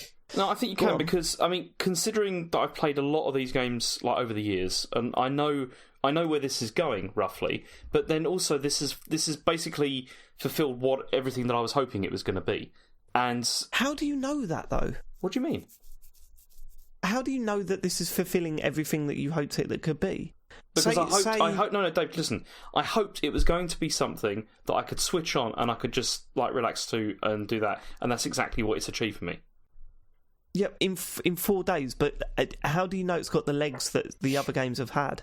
Because it's designed exactly the same way. I mean, how would you know? Okay, so if another like version of Rocket League comes out, how would you know that it's going to be like, you know, similar to the one that you've already played? Well, because mechanically the game will not change, and neither is this. The mechanics of this haven't really changed either. Okay, but the goal of playing Rocket League is to score goals and master the control, right? The goal of this is to build stuff up with stuff that comes out later on down the line. No, the goal of this is just to exist within the world and to do what you want. Yeah, I see Dave's point though. Like something like Rocket League is, you know, potentially sort of endlessly interesting because it's all about your interactions with other players, which you know, and the sort of the nuances within that can be, you know, like infinite essentially. Whereas I think what Dave's saying is like, well, what if you play an Animal Crossing and it turns out there's only 20 pieces of furniture you can make? Do you know what I mean? And I know that that won't be the case, but theoretically, yeah, there could just not be that much stuff behind it all. Because it's revealed so slowly, we don't necessarily know. Now, and don't get me wrong, James, I'm not saying, like, when I asked you what score you would give it, I'm not saying, oh, James would give it a 9, because that's not what you were doing. You were saying, based on your experience so far, this is what I think it should be. Yeah. Or this is the way I think it should be heading. So I'm not, like, trying to pull the rug from underneath your feet or anything. What I'm trying to say is that it's... I you know, in terms of recommending it to our audience, it's a hard thing to do because if the expansion stuff that comes out is fucking dog shit, and as you say, the items that they're selling is repeatedly rubbish, surely that loses some of the appeal of the game. Well, no, because you see, the thing is I know that this game is not going to change actually. Like over the next year or couple of years or whatever I play this, I know that like the core concept of what I'm going to be doing in the game isn't going to change. There's not going to be... There may be, like, new content in terms of, like, okay, they got, like, festivals and stuff like that, but the core gameplay is not going to change. And I'm satisfied and happy with the way it's been implemented. Mm-hmm. How long can they go on bringing out these games that are very, very similar to the previous ones before you say, hold on, this is taking the piss now? I don't think they could, because it's a bit like... I mean, for me, this game is a bit like something like, say... I'm trying to think of a good example, like a good comparison. FIFA? Well, yeah, that's what I was thinking for a second, actually, because mechanically they do make tweaks, they make changes every year, but it's not like massively different each time. And that gets a lot of criticism for that, though. It does, yeah. It gets criticism for the tweaks in the same way that this will get criticism for tweaks as well, whether people like them or not. I mean, you get that between the different versions of Animal Crossing that have come out. Like some people like, you know, like earlier versions more than like later ones or whatever because of the tweaks they've made to it. But the core gameplay isn't going to change, and I know that I'm going to be satisfied with this and possibly future entries because they don't really massively deviate from the formula, and it's a formula I enjoy.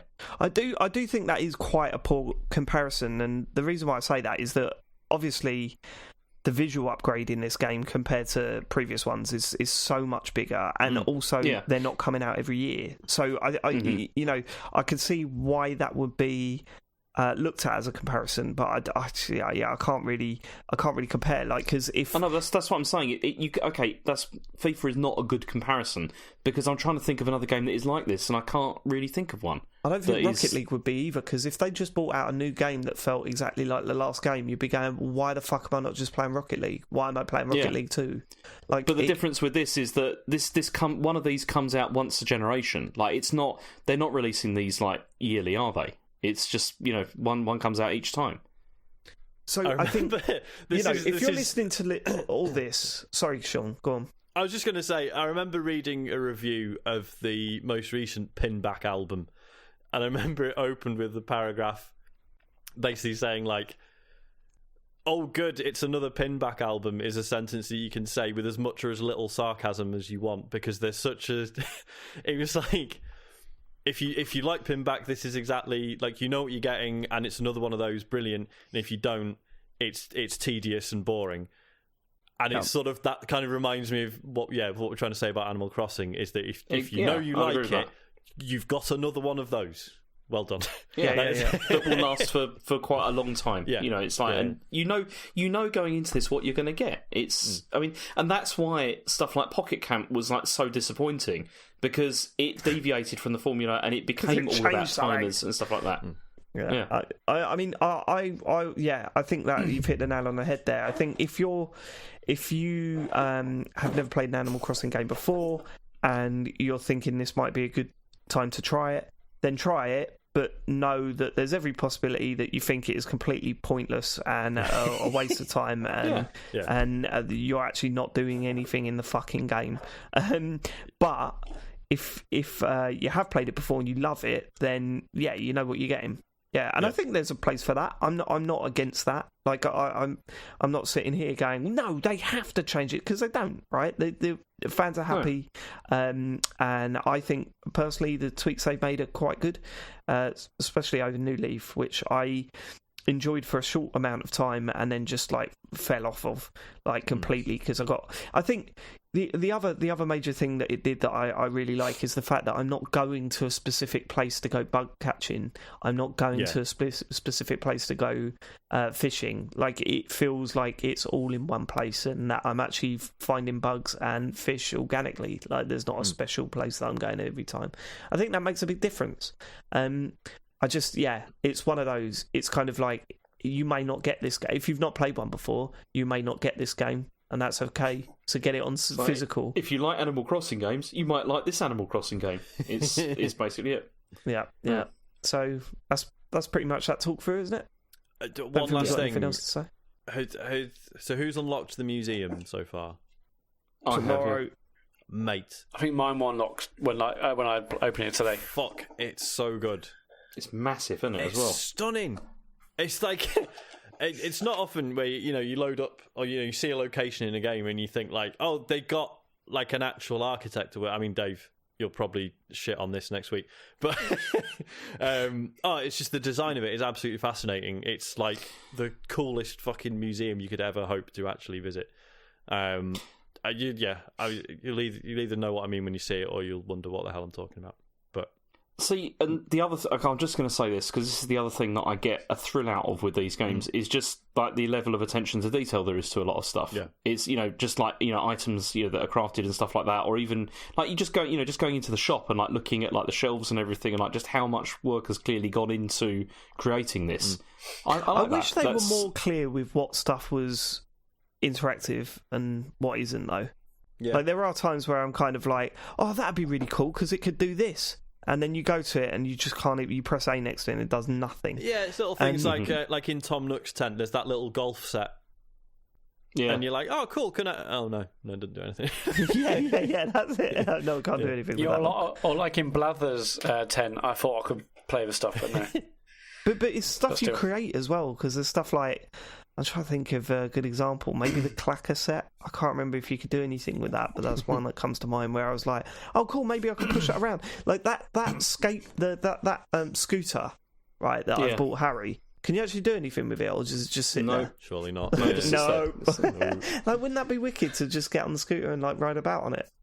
What stuff? Yeah, I got like an electronic sort of dartboard. It's like one of those machines where you like have the punch bag in arcades, but it had a dartboard on there, and that did nothing either. Yeah, I got a fruit machine, and I spent ages on it trying to get like the 3 of the same characters. I did that, and it just did nothing. And it was like, it's basically like, it's like a doll's house, the whole thing, though, isn't it? Like people, that collect like tiny dollhouse and things like that. It's the same kind of thing. It's like, it's not about the interactivity. It's about like organisation and putting things together how you like it. And if you like that, you'll really like it. But if you but then that's why I don't get. Yeah, that's why I don't get. There's a bunch of games that do this, but you've never connected with any of those.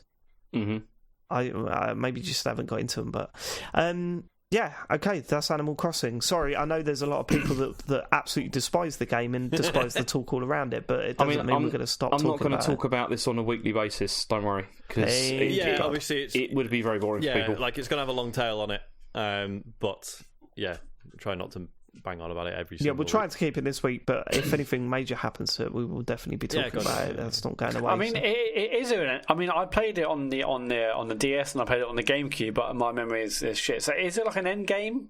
No, not really. It just keeps going forever. Okay. You've got to build up your light level, and then you got to raid to James' island to do the raid, mate. I mean, because the whole thing is like, obviously, there's a full year's worth of events in it already. Like, we were saying it was really weird in that direct where they're like, oh, there'll be additional content. It's like, no, that's just the game. That's always been the structure. There's always been additional content. But I guess it's, again, having seen that it's obviously been quite informed by there's crafting, there's objectives, and all the rest of it. I think using that language was very much intentional to sort of get people's heads around the fact that it's like, no, this will be a constantly changing thing for like at least the next year. So yeah. Okay, all right, awesome. There's been another major game that come out this week. It's Matt Murray's Animal Crossing to James Farley. Does that work? I don't know. Half-Life Alyx VR. I would argue this is the bigger release of the week. I mean, numbers-wise, absolutely not. But yeah, I don't care about numbers. I don't care. I've famously never cared about numbers. Okay. How much have you played, Matt? I'm in chapter 3. Oh shit! Okay. Also, can I just ask a question? How much did this game cost for you to play, Matt?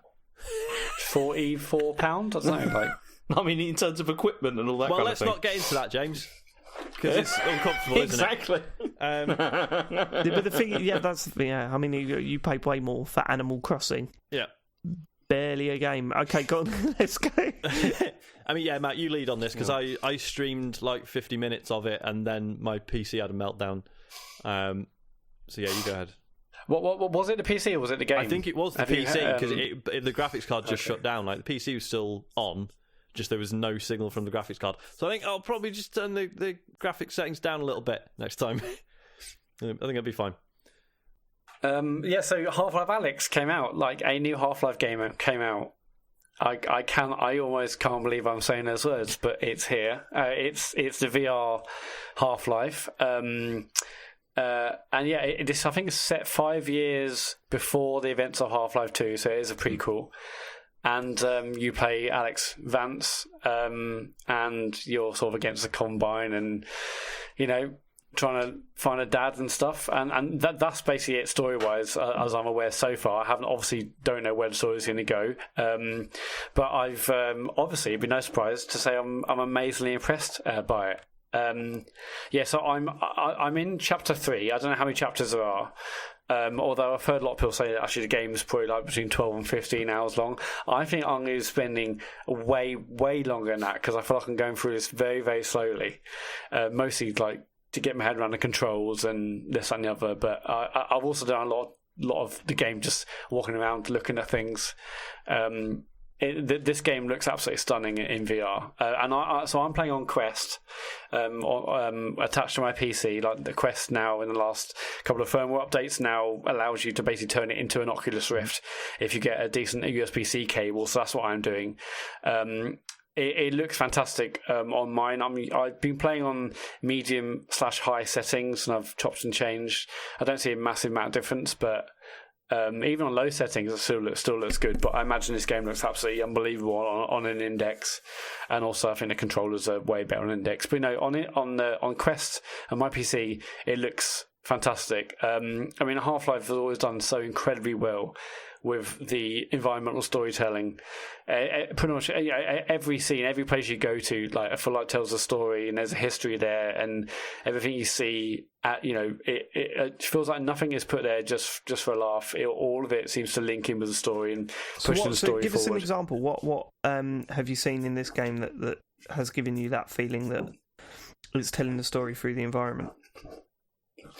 Well, I mean, it's just simple things such as like seeing like newspapers on the floor, or seeing like certain things in boxes which you'll lift up using the controller. I'll get onto the controls in a minute, but you're basically. Each room you go to, you're saying, okay, well, someone was here or someone wasn't here, and just like being in the actual City 17 itself, like there's this almighty structure before you, which sort you see it pretty much wherever you are, and the sort of like it's intimidating or overwhelming to see this massive structure in front of you. And I absolutely love like the architecture of City 17. It's sort of Eastern Bloc. It's sort of futuristic as well. I mean, I've always loved the Half-Life games and everything about them. I can't really say a bad thing about them. I've loved the vibe. I love the music. I love how they set things out. So and this looks amazing and it feels amazing to be in that world in VR. I think the biggest thing about this game, arguably, is going to be the controls. I've obviously played a bunch of VR games in the past, good and bad, but this I think does something really special with the controls. So you have your gravity gloves, you get them very very soon, and just like the gravity gun in Half-Life 2, you can use them to pick things up. At least on the Quest controls, there's like a button which is near your palm, and then there's also a trigger, and you can use either one of them to essentially. You point your hand at an object, and there will be a slight orange glow. You'll press one of those two buttons to sort of interact with that object, and then you can like flick your wrist to pull that object towards you, and you'll use the other button to pick hold, to grab the item in mid-air. You can like chuck it from hand to hand. If you see like ammo on the ground, you basically see it from a distance. You press one of those buttons, you like pick it and flick it over to you and catch it with the other hand and then throw it into the gun and pull back the chamber. This isn't just a button press, you're all doing this with your hands. What does that do for the experience? Because I mean, that all sounds cool and everything, but what, like, adding all that stuff, what makes it not just not a gimmick, but just something that you can do rather than something that adds to the experience? What is it? It just adds weight to everything. I mean, even if you're not sort of in combat, and again I'll talk about combat in a minute, but it just feels like there's weight to the world, and you could just do this with button presses, of course, and I would also definitely after this get onto the whole like debate of whether this could be done outside of VR, but like it just feels like you're part of that world in the way that a button press just wouldn't do. Like, yes, you could press a button and you'll reload, or yes, you could press a button to like pick something up off the ground, as we've done over the years in standard games. But this just adds something, especially with the controls of the Quest. And again, I imagine these are even better on Index. But you have finger tracking. And like also there's like a confidence in that when you see an item, you can flick over to you. You're not worried about, is the tracking going to fuck up, or is it am I not going to do it? You act like the controllers you've got in your hands are your hands, and there's real weight to these. You feel like you can. I mean, I went to like an office sort of area today, or like an area where there was an office in, and I was just like bending down, opening the drawers. I wasn't like, okay, not hover my hand near the handle and like, okay, press A or whatever it is. I was just like, going down, like rifling through these drawers to try and find some ammo or something, as if I was really in that room. And this is something you can't really communicate in video. Arguably can't really communicate in words. You sort of have to experience it, which has been an issue, shall we say, with VR over the years, because I think once you've experienced it, you fully get how impressive it can be. If you haven't or not bothered, you're like, well, I could press A to do it. What's the point? But these controllers and the way they've incorporated controls is incredibly impressive. I feel like there's such a weight to everything. And then you get into combat, when you sort of fire a few rounds of your gun, and you can't just press A to reload.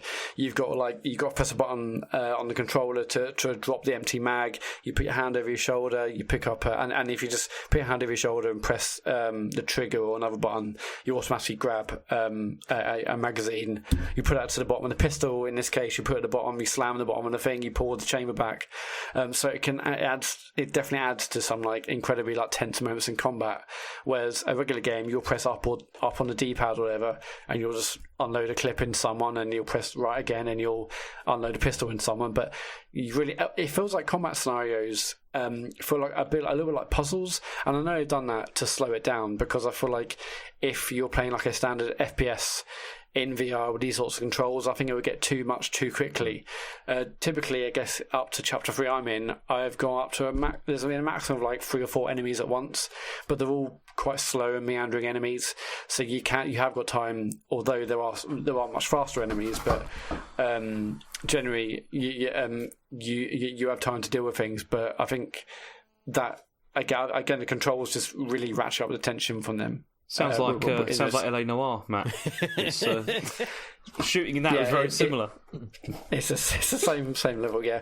But so again, all the reviews came out, I think, on Monday or Tuesday. I've lost track of the date. No, it's Tuesday today. Okay, it came out this week, and obviously a lot of reviews are amazing. One thing I have read in a lot of reviews or seen is a lot of people saying how much a horror game it is, and that obviously worries me, because I don't handle that stuff well. And actually, when I was playing Black Mesa like a couple of weeks ago, I sort of thought then, like, this is a bit of a survival horror in so many regards. There's so in that there were like elements where like they always have been. It's always been very limiting for ammo, jump scares. You know. The whole idea of what you're doing is quite horrific. I don't think Half-Life 2 was quite as bad with the horror stuff. Like Half-Life 1 is just pure. I don't know, man. The black head crabs, fuck me. Yeah, no, they're horrific. And the enemies are horrific. That was a bad area. But I think the general tone of Half-Life 2 was a lot more hopeful than Half-Life 1. Half-Life 1 was a facility closing down, and it's, everything's gone wrong, and it's created these monsters, and even when you do find humans that are supposed to be, a little bit more compassionate towards your situation, they're out to kill you. Yeah. So it's definitely got that horror feeling to it. 2 was about rebuilding community, adding hope to the fight of the human race, wasn't it? Essentially, building bridges, essentially. Whereas this, like the gameplay that I've seen from this, is like tunnels, like torches, dark like areas. The head crabs look horrendous. Yeah. Oh yeah, they are. How bad are they? Is it? So with all this stuff you're talking about and putting you in that situation, and the that feeling, that connection that you're getting that you wouldn't get from a normal video game, is it too intense? It's very intense. So I was playing before we recorded tonight, and I basically felt absolutely wrecked from doing this like scary part of chapter 3. I haven't run a full marathon, but I've run half marathons, and I sort of felt like that.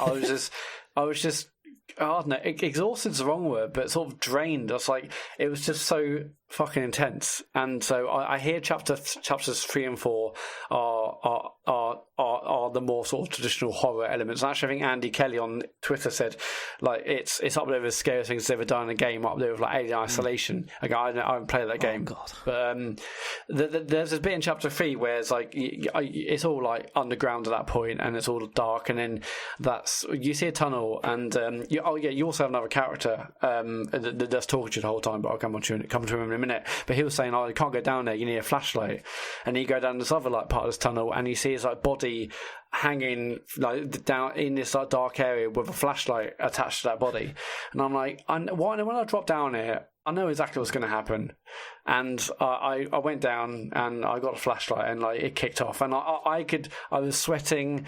I was sort of scared to turn around because I knew something was behind me. I just like shot wildly to kill these things that are down there, because when you get a flashlight, that's actually attached to your well, at least to me, it's attached to my right hand. So you have to have like your right hand out to have your light on, and my left hand is the hand in which I got the weapon. Oh, you're left-handed. So you've got to have. Okay. Yeah, I'm left-handed. Yeah. So I'm always like, whenever I learn that about someone, I'm like, oh. As if it's really not that interesting, is it? Sorry.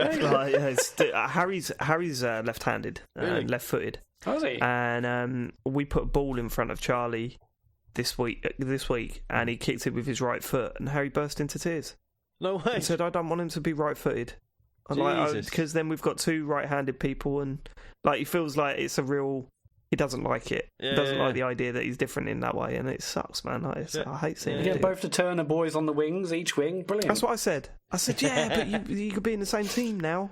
And he was having none of it, Matt. He was having none of it. Oh, shame. Yeah. I mean, as a left-footed player, I fully get that. But I've seen you play. That wouldn't have been an issue. Go on. I did this. Yeah, I did this whole bit, and I'm still in chapter 3, so I've still got the rest of chapter 3 and chapter 4, and there's probably loads of other bits. It was so incredibly intense. I felt wrecked by the end of it, but I managed to get through it. I'm not going to let that sort of stop me playing. I think it might be too much for you, Sean. I mean, not great. So as I said, so I played about 50 minutes of this, and I did it on the stream. So my plan is to stream all of this. It's going to be a slow burn. It's going to take a while. But yeah, it's, to me, having an audience and people to talk to as I'm doing it is like essential. Takes the edge off. Because I mean, even those initial sections, there's stuff like, okay, so it's nowhere near as harrowing as the stuff that Matt's done, but there's some little jump scares and stuff, and just fucking massive creepy machinery just walking. Yeah, the massive one. Yeah, that made me jump. But in between all those bits, I'm just mugging people off and just started being an idiot, and writing swear words on bits of glass and stuff. It's great. So very early on, you're in this. Well, in fact, pretty much the first area you go to, you're in the sort of glass.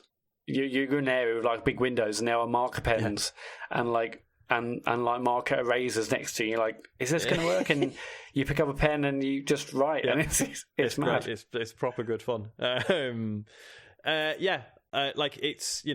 a little bit guided at times. Certainly, there's not a huge amount of exploration you can do, but I think that's absolutely fine. As a VR game, you could spend a lot of time just getting completely lost, right? And there's little scripted sequences and stuff, but that all works really well, I think. It's not Half-Life's always been quite linear, hasn't it? And I don't mean that in a bad way.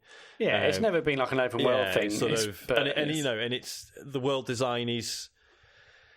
It's interesting how you can walk through a corridor and know which door is going to you're going to be able to open and progress through without really knowing why. You can tell that it's just something about the design of it. You're like, oh, that's the most interesting door. It funnels you through really well. That's the way forward. But it doesn't. It's it's not jarring. It's it's really subtly done. I mean, Valve's level design has always been absolutely impeccable, and you feel like, oh, this is just a natural way I'll go, but that is the way the level that they're sort of funneling you towards. And it's the coolest thing about it is the way a lot of the VR stuff stops being impressive and starts just becoming really natural.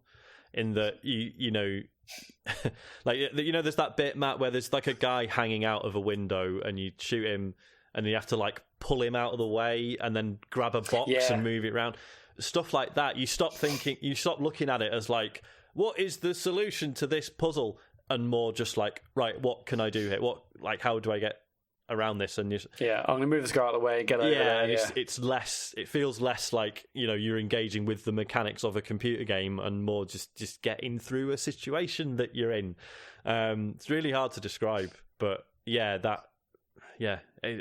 fascinating. Well, what do you think about the gravity gloves and stuff? Good. Because they're fascinating because, like you say, that that action of pointing at something and flicking it and then just catching it is it's so fun to do in and of itself. But it also neatly sidesteps that issue of some VR games you're trying to grab a certain object, and because it does you can the movement system, you can sort of walk around manually. I'm doing the sort of you plot a little cursor on the ground and then it blinks over to it. I'm using that too. I think it's definitely for the best. I've done the sort of walking around one in other VR games. It does make you very sick. But sometimes there might be. I think in Farpoint I went for full sort of standard controls where you're basically bombing around, and I've tried it in this, but I feel like I'm actually enjoying Blink more, which is in VR games I often feel quite hampered by that. But they've enabled features you can change how much you turn around, so by which degrees. So it's nice. It's not a standard 45 degrees if you want to turn around, and actually the Blink stuff's really quick. You can bomb for a level really, really easily. Whereas when I had it on like full motion, walking. You couldn't run. Right, yeah. They're obviously trying to slow you down on purpose. Yeah, so I'm really enjoying Blink for now. Also, have they put like a strand of her hair across the screen? Because I'm sure I saw that on a stream the other day. There's like a strand of hair at the top of the screen, like that looks like I haven't noticed it. Have a little look at some of the streams of it, because it seems to appear on all of them. So maybe that's how they've got around a few things. Yeah, maybe. But, okay, just quickly. So the Blink thing. Yeah. So the other VR games, there'll be situations where there's an object on the floor, you want to pick it up, and then you blink near it, but then you're not quite near it enough, and then you blink again 2 feet to the side, and then you reach down and grab it. Whereas this is like stuff that can sort of 10-20 feet away, and you just like bring that over here, catch it, and it just like I say, it's just really fun to do. Sorry, go on, Dave. How much space do you need to play it? Because I was watching your stream, Sean, and it looks like, although you were doing a lot of the blinking, there was a hell of a lot of movement involved as well. You were stepping forward, stepping back. Yeah. Side to side. And all right, at one point you punched your desk, but like, I did, yeah. How much space do you need to actually? I mean, not loads, because so you saw the amount of movement I was doing. So I'm on a 3-meter USB cable from my headset to the PC, and my PC is on the floor, which doesn't help. So I can't go that far. So if it looked like I was moving around quite a lot, and I think that is a credit to the way the game's built. I think it does a lot. Like being able to just, like Matt was saying, like you can just sort of crouch down, and if you've got just a few feet of movement in real life, I think that makes all the difference. I'm not like as aware of, with like a lot of PSVR stuff, I always feel like I'm bashing the cable constantly, especially with like Beat Saber and stuff. Whereas with this, maybe it's just because of the type of game it is, like that's not really been an issue. It helps a lot when I'm, streaming it. So I've got the chat window pinned in my field of view, and that always stays like roughly where my desk is in real life. So that's been quite handy. So I'm always sort of centered by that, if nothing else. I don't know, Matt, have you had any issues with like moving too far? I have had issues, so I'm just playing in the box room. So that's where like my office is. So it's it's not massive. When I set up sort of the Guardian, which is like the sort of area in which you're able to play Quest, it says I'm way less than like the 2 meters squared or 3 meters squared it's supposed to have. So I'm just in the box room, and I've got a desk and a PC and stuff, and I'm just in like the other bit. So it's not a massive area, and I'm seeing like the Guardian a fair bit, and I kind of wish I could turn it off completely, even if that gives me that I maybe like smash into things. You can. I'm seeing that. Can you turn it off completely? Yeah. So put it into developer mode, and then you can turn the Guardian off in the settings. Yeah, I want to do that. I mean, I know I'm not great at like turn around loads. So it's not. I mean, playing this room scale would be unbelievably good. But I haven't got a cable long enough. But I'm seeing that. I'm seeing it loads, and if I basically have like my arms held out, like left and right, I have like the Guardian appears. Right. If my left arm's fully extended, my right arm's fully extended. That's whether I'm in standing mode or in room scale mode, where you can set the play space. Yeah. So I'm being a little bit disappointed with that. I feel like even in this tiny room, I don't know. I mean, maybe I should expect in a game where the whole point, like the whole reason for it existing, is to try and make you even more sort of engrossed in the world and kind of forget that you're actually in a game. That's a complete killer, isn't it? Yeah, I mean, I want to take my like PC downstairs, or I have like the lounge, which is bigger, so maybe a lot better. But yeah, I've had issues is the wrong word. I'm just more aware of it. But another thing, I wasn't aware of this before I started playing it, but actually it's got Rhys Darby in it from Flight of the Conchords, who plays the role of Russell. Yeah. And Russell is like a character you meet early on, and then he's sort of talking to you in the headset for the whole way. Is that and it's actually thing? No, that's someone else. That would scare the shit out of me. Just that. Those little alien dudes, they're from the second game, the sort of bug-eyed things. Like, I was thinking, if one of those was close up in this game, I'd be like, nah, you're all right. You just weird looking. I don't know. It's amazing seeing those things up close. But no, this guy Russell, it's just a regular guy. But he's like talking to you the whole time, and there's bits where Alyx is sort of like scared. She's like, "Oh, Russell, just tell me stuff because I'm a bit afraid of this section or whatever." And the dialogue's really, really good. Obviously, like Valve games have always been impeccably written, but it's actually much funnier than I thought. I didn't really sort of anticipate this being funny in the way sort of Portal is, but it's got a lot of that sort of similar stuff. Naturally funny as well, isn't it? It's not like it's not like it's not gags. Yeah, exactly. It's just people getting on and just being naturally amusing each other. It's good, really well written. Yeah, and like the characters I've met so far, they're just Valve quality characters where they feel real. They feel like there's a backstory there. They, the animation is fantastic. They look so good. It's definitely like I just love this game so far. It's not I'm not about to say like, oh, if you're a Half-Life fan, you're not a fucking Half-Life fan if you haven't played this. But it certainly doesn't feel like a sideshow, does it? It's very much absolutely not. No. It's really nicely done. No. This feels like a properly full-fledged AAA VR game. And in terms of, I think Valve themselves today said that they're looking forward for modders to mod sort of keyboard and mouse support into this game so they can see why it couldn't be done sort of without VR. You just have to watch it for 5 minutes to see that it couldn't be done in just traditional controls. Yeah, I mean, yes, you could boil it down, but that would be losing everything about the game. What's the point? First-person shooter. Yeah.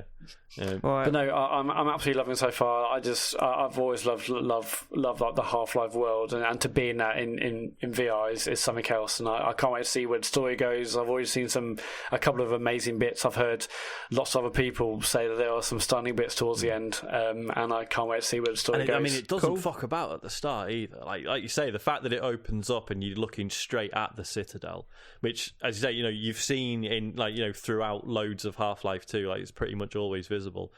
But it's just straight up seeing it in VR for the first time. It's just like, fuck me, man. It's incredible. Yeah, there's no, it doesn't hold your hand. There's no sort of explanation. It's just like bang straight into it. It's which I also like, because then again, the environmental storytelling and like the dialogue stuff, like it paints more of a picture of the world, which I'm still trying to work out. What's happening. But stunning so far. I'll hopefully, if it is only like 12 to 15 hours, I'll have it finished by next week. And as you say, it's so intense that 12 to 15 hours is absolutely fine. I'm I don't need this to be like 30 hours. Like I'll probably never get it finished. No, definitely not. I mean, when it was scary earlier, I felt almost sick afterwards. It's just so intense. I felt wrecked. Yeah, I can imagine. But I got through it. All right, cool. That's Half-Life Alyx. I'm sure we'll have some final thoughts on that once you guys have completed it. That's it. That's all we've got for you this week. We did have some others, but we just kind of wanted to focus on those two games. So we'll get to the other ones next week. But should we get to emails? Yeah, I can do. If you want to email us, podcast@thecomputergameshow.com.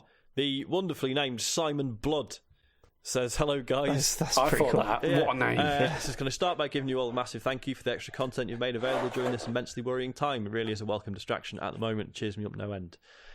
Wicked. Anyway, I'm sure like a lot of your listeners, the last few days have been spent cooped up at home with the family, which means I've been playing a lot of kid-friendly games with my 8-year-old son. After exhausting the usuals, Mario Kart, Overcooked and Lego Star Wars, The Force Awakens and such, my lad asked us to play Fortnite with him. Anything to avoid playing another round of fucking Gang Beasts, I thought. Now, I've never been a fan of Fortnite, but my son suggested we play the Team Rumble mode, and we ended up having an absolute blast. It's basically 20v20, unlimited respawns, first 125 kills wins. We ended up playing past the pad, 1 life each, old school style. Question is, have you ever gone back to a game you previously didn't get on with, only to find a new game mode or patch added that makes you love it? Big one for me is Hyper Light Drifter. I've definitely mentioned this before. They added an easy mode and 60 FPS, but totally changed the feel of the game, made it a bit less punishing, and I absolutely adored it. Anyone else? I suppose PUBG for me. Like when that first came out on the Xbox, it was an unplayable mess. It was awful. Oh yeah, but I still remember that first session where was it 1.0? And we're like, wow, it's like a totally different game. Yeah. Well, I don't even think it was 1.0. There was like a halfway patch into it, and it was like, oh right, I get it now. Like, this is not just a janky mess where you're hoping to kill someone. Sometimes you do, sometimes you don't. It's a flip of a coin. Like, all of a sudden it was like, oh no, I'm in control of this character. This is mad. And then I fell in love with that game for quite a long period. I mean, we used to play that every night. It's absolutely cracking. James? What about Rainbow Six? Because that's been modified like massively, hasn't it? But I think time. that was always always good though, wasn't it? Yeah. I mean, I was raving about that game before it even come out. Like, I was like, no, this is fucking next level. You're talking about Siege specifically, or yeah. I mean that launched, and that game mode hasn't really changed much. It's just the stuff around it that's changed, and unbelievably, it still feels so balanced and well put together. Like, it hasn't completely ruined what it had initially built up. You still get dickheads and stuff. People running out of windows because they know where you're going to spawn and shoot you before you even get near the building and stuff like that. But no, it's fantastic, that game. Really, really good. That's probably it, isn't it? There was a little PS. He just says, regarding Dave's recommendations, he's never steered me wrong yet. Regarding games I've purchased, I finished both series of Gossip Mongers, and it's bloody excellent. Must have looked insane on my post round, walking along laughing hysterically. I've got a couple... How far are you into it, Sean? So I'm just into series 2 now. Have you got to the long jump story? Yes. Yep. Fucking hell. Oh god, just so good. They quietly dispersed. Yeah. I mean, that line just done me completely. Absolutely fantastic podcast. But yeah, he says, I got a couple of recommendations myself for you guys. The extremely funny Beef and Dairy Network podcast, and for Sean especially, the Netflix kids show Storybots, possibly the most intellectual and batshit crazy kids program ever produced. It's got some of the most A-list cameos I've ever seen. So if you ever want to watch Edward Norton attempt a very problematic Eastern European accent, or if you want to see Snoop Dogg explain how binary works, this show's for you. Yeah, I've seen it. It's really good. Isaac really likes it. We watched through all of them. Yeah, it's great, isn't it? I love the fact that, in like the space of one episode, you'll see like 4 or 5 different animation styles sometimes as well. It's really really interesting. Yeah, they really did put the effort into that. The Snoop Dogg stuff is that was weird when I saw because it's like Snoop Dogg just turn up. Because if you're watching it, like, didn't he definitely deal drugs and probably murder someone? Yep. Well, no. Or was he was involved in a drive-by or something, wasn't he? Let's say no, just to be sure. Yeah, it's very good. Beef and Dairy Network, I've still not listened to it, but yeah, Joe Scrabbles always bangs on about it. Yeah, sounds very good. Yeah, I'll have to check that out. Yep. Cheers for the recommendations. Yeah, mate. That's it for emails. Wow, blimey. Get your emails out. Tweets. We had more, but we said we'd condense it, didn't we? Yeah, I know. We're all very, very... Like, I am to the point where I was worse last week, don't get me wrong. I lived to the point where I nearly fell asleep during the show, but this week I just feel so drained. It's unbelievable. Yeah. Go on, let's get to the tweets. Okay, okay, Dan at Tree Smith. Seeing as he wasn't on... No, it's just the way, like, you're like, oh, I was so drained, and then Matt just went... Oh, so that I sucked the life out of him. Yeah. I was just trying to get a tweet loaded up, but I didn't get time. Seeing as I wasn't on the other week, David, can you please suggest a name for Dan's Animal Crossing island? I'm very sure he's probably chosen already. How have we not done that? It's never too late.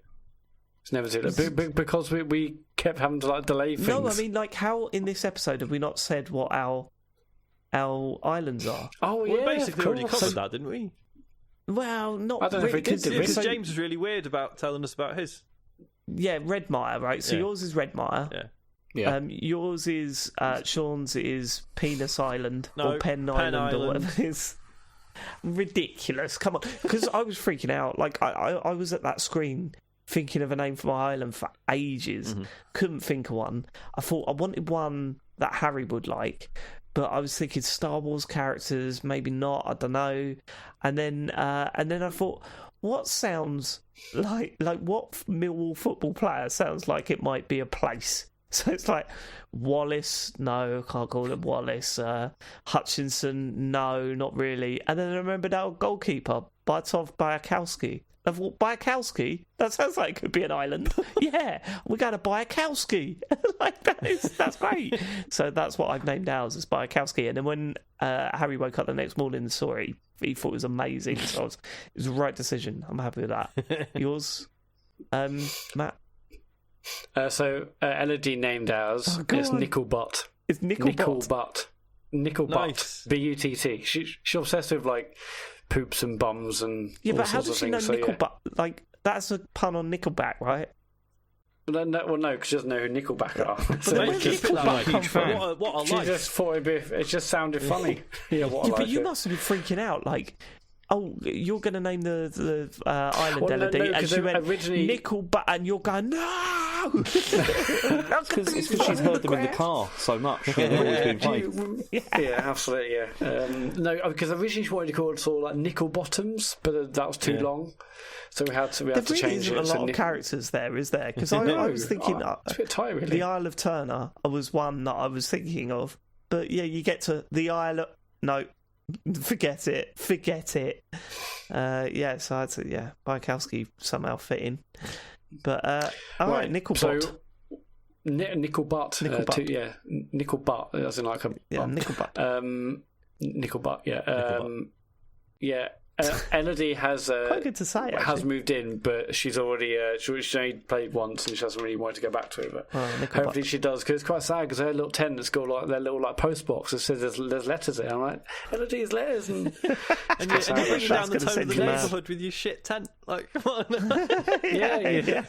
You're gonna have this whole city would be like Up. Yeah. You know, at the beginning of Up, where there's that whole city building up, and then that shitty little wooden. That's what it's going to be. Yeah. It's going to be that with just that little tent. So what's happening here? And are we going to give Dan a name for his island? Or I assume it's too late, isn't it?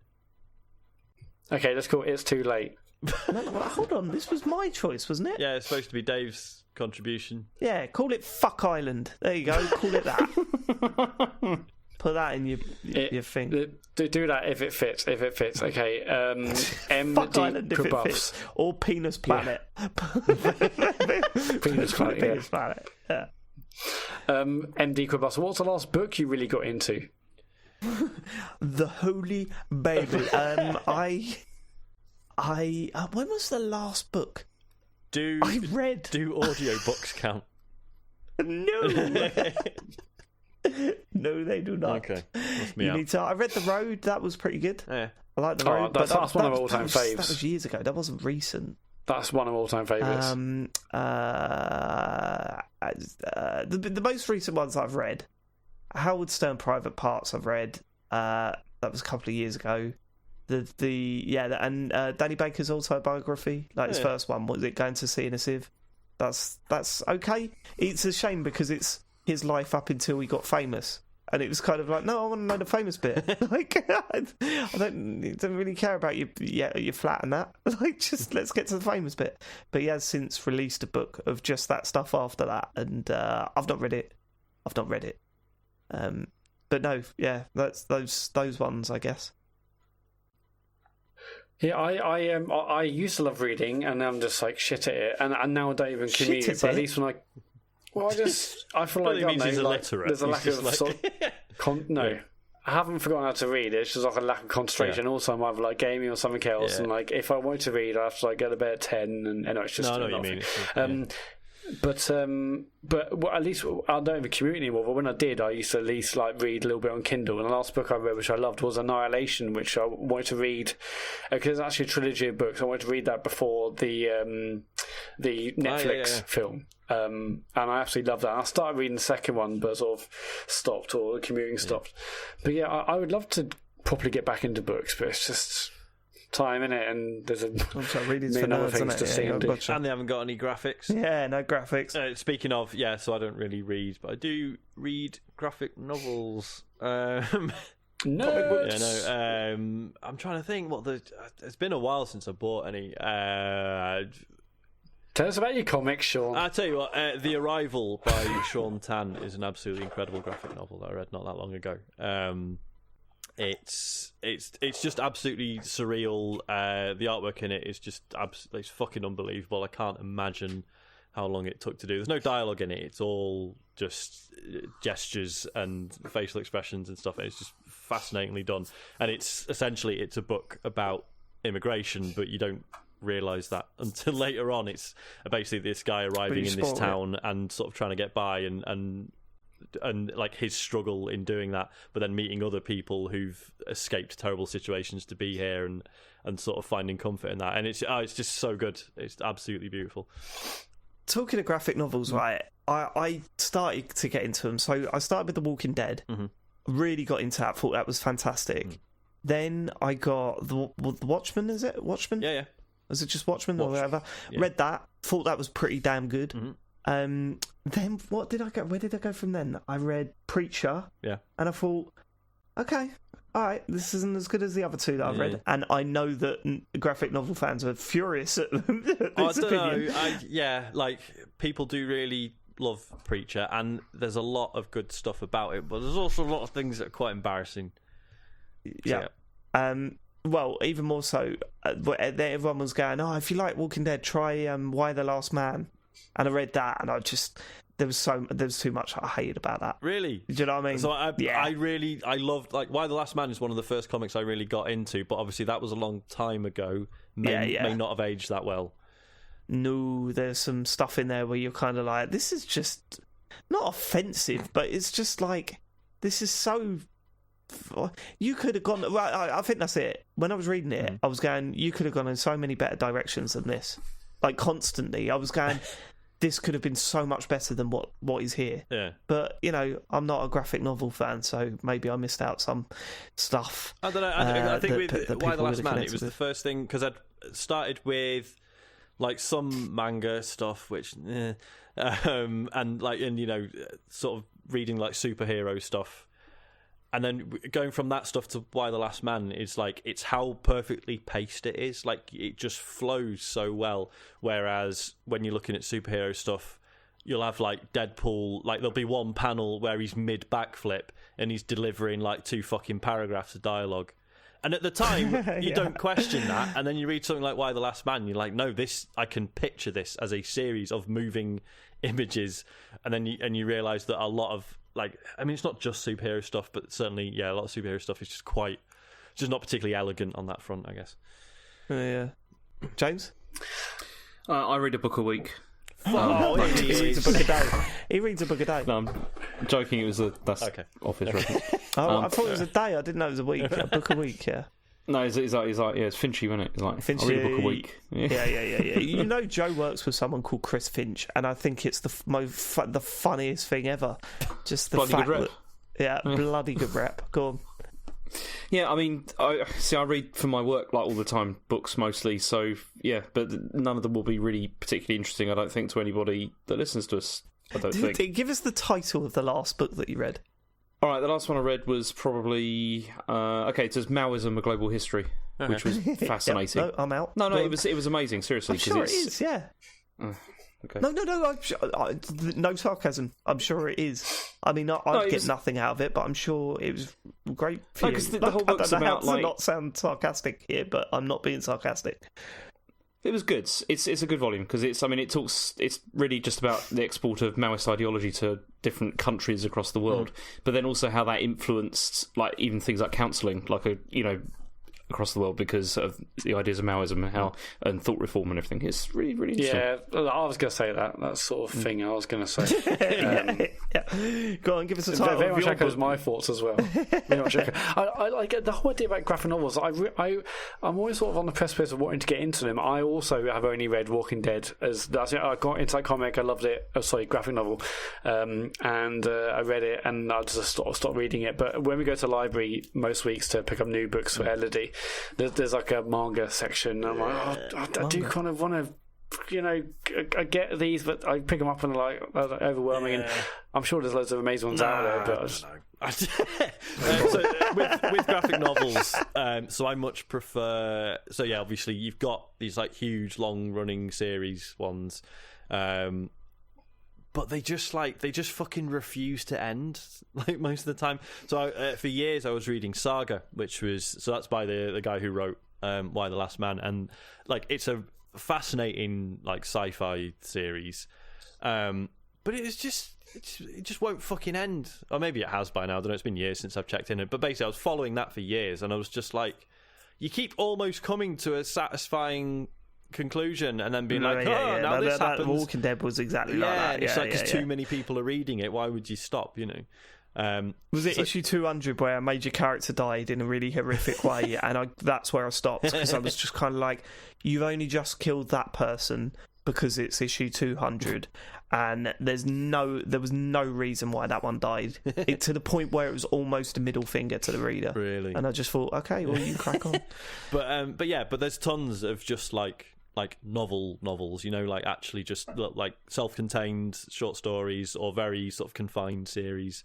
There's this. I've got this one book called Here, which is absolutely fascinating. It's every sort of double page is just the same scene, but like in different time periods, but like over like hundreds or thousands of years, and then occasionally they'll be like boxed out. So it'll be like, here's this one place in 3000 BC, and then there's one little cutout of it in 1983 or whatever, and it's every page is just just this same scene over and over and again. And obviously at one point there's a house there and stuff going on in it, and that like, it sounds like a really bad Monty Python sketch. I'm here to return this butter, sir. And they're all in like Roman headgear or whatever. They just like say different things every time. No? Okay, just me. Go on. But yeah, so yeah, there's loads. What was in my head? There's just loads of good like self-contained things. So if you want any recommendations, Matt, give me a shout. Oh yeah, cool. I will do. I want to get into another one, but also time. Okay, we end with Adam Capone. Last week, this was a couple of weeks ago. Last week, Dave mentioned doing the washing up. I've noticed he mentioned this every now and then. It also sounds like he uses a sink rather than a dishwasher, which I find interesting. I wonder if this is a choice. What a strange choice question. What? I mean, I never knew he was middle class. I was going to say that's about as ridiculous as it gets. Yeah. I mean, I enjoy the washing up, but I obviously, if I had a dishwasher, there'll be less stuff to do, which is a good thing. But I don't mind it. I'm sure I could get a dishwasher now. But if I got a dishwasher, I can't get a dishwasher now. If I could get a dishwasher tomorrow, I would get one. I can't afford one, so I am not buying a dishwasher. I mean, like fucking hell, what? Because we moved to our second rented place had a dishwasher, right? And when there's just two of you, you do feel a bit like, is this actually helping? Like it, because it doesn't really feel like Greta Thunberg, like just scouring at you. Well, that's just it. Is that you need to have like 3 meals before you fill the fucking thing, and then it's actually worth turning on. So you part of you just thinks like, well, I'd rather just do it bit by bit, everything, But then, yeah, like obviously now that we've got Isaac, or like in your situation, Dave, having 2 kids, like it does start to help a lot. But like, yeah, I mean, fuck it. People who complain about having to load the dishwasher, Jesus Christ. Get a grip. Yeah. Like, I've got to scrape the plates before I do it. Yeah, you do. I've got to bend over and then stand up again and then bend. Yeah. And it's still loads easier. And sometimes the plates are still a bit hot from the cycle. So, yeah, shut up. Yeah. Shut up. Yeah. I can't afford a dishwasher. Yeah, I mean, you're not missing out hugely. Support us on Patreon. That's it for tweets. Thank you for sending your tweets. It's at Computer Game Pod on Twitter if you want to send us more in the week. Socials, Matthew. Yeah, so, James, are you streaming this week? Yeah. Doing some Animal Crossing?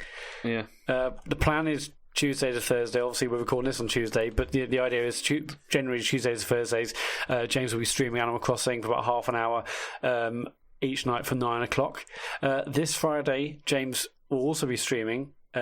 Have you told everyone what you're streaming yet, James? No, I don't think I have. It was, what is it? It's the Blood and Truth. Oh, wicked. It's the Blood and Truth on PSVR. Yeah.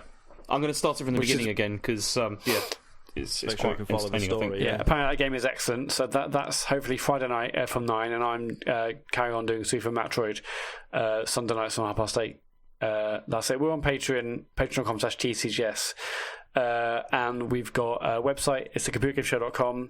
And we're basically doing tons of streams at the moment. So if you're missing any streams live, just search for TCGS on YouTube, and there's archives of everything we've done. Sean streamed the start of Half-Life Alyx. James's Animal Crossing streams. Sean did some Oculus Quest stuff. We did the Disaster Report 4 demo, which I actually believe Sean's actually out today on Switch, the demo. The Disaster Report 4. That's what I was playing. I was playing the Switch demo. Yeah, you're playing? I thought I'm playing on something else. Okay, cool. Yeah, so there's a bunch of stuff which, if you don't see live, but otherwise you can just go to twitch.tv/The Computer Game Show and you'll see us live when we stream, and that's it. Cool. Well, I hope you're doing well. We'll catch you next week, and thanks for living it. Take it easy, everyone. Goodbye. Too right. Goodbye.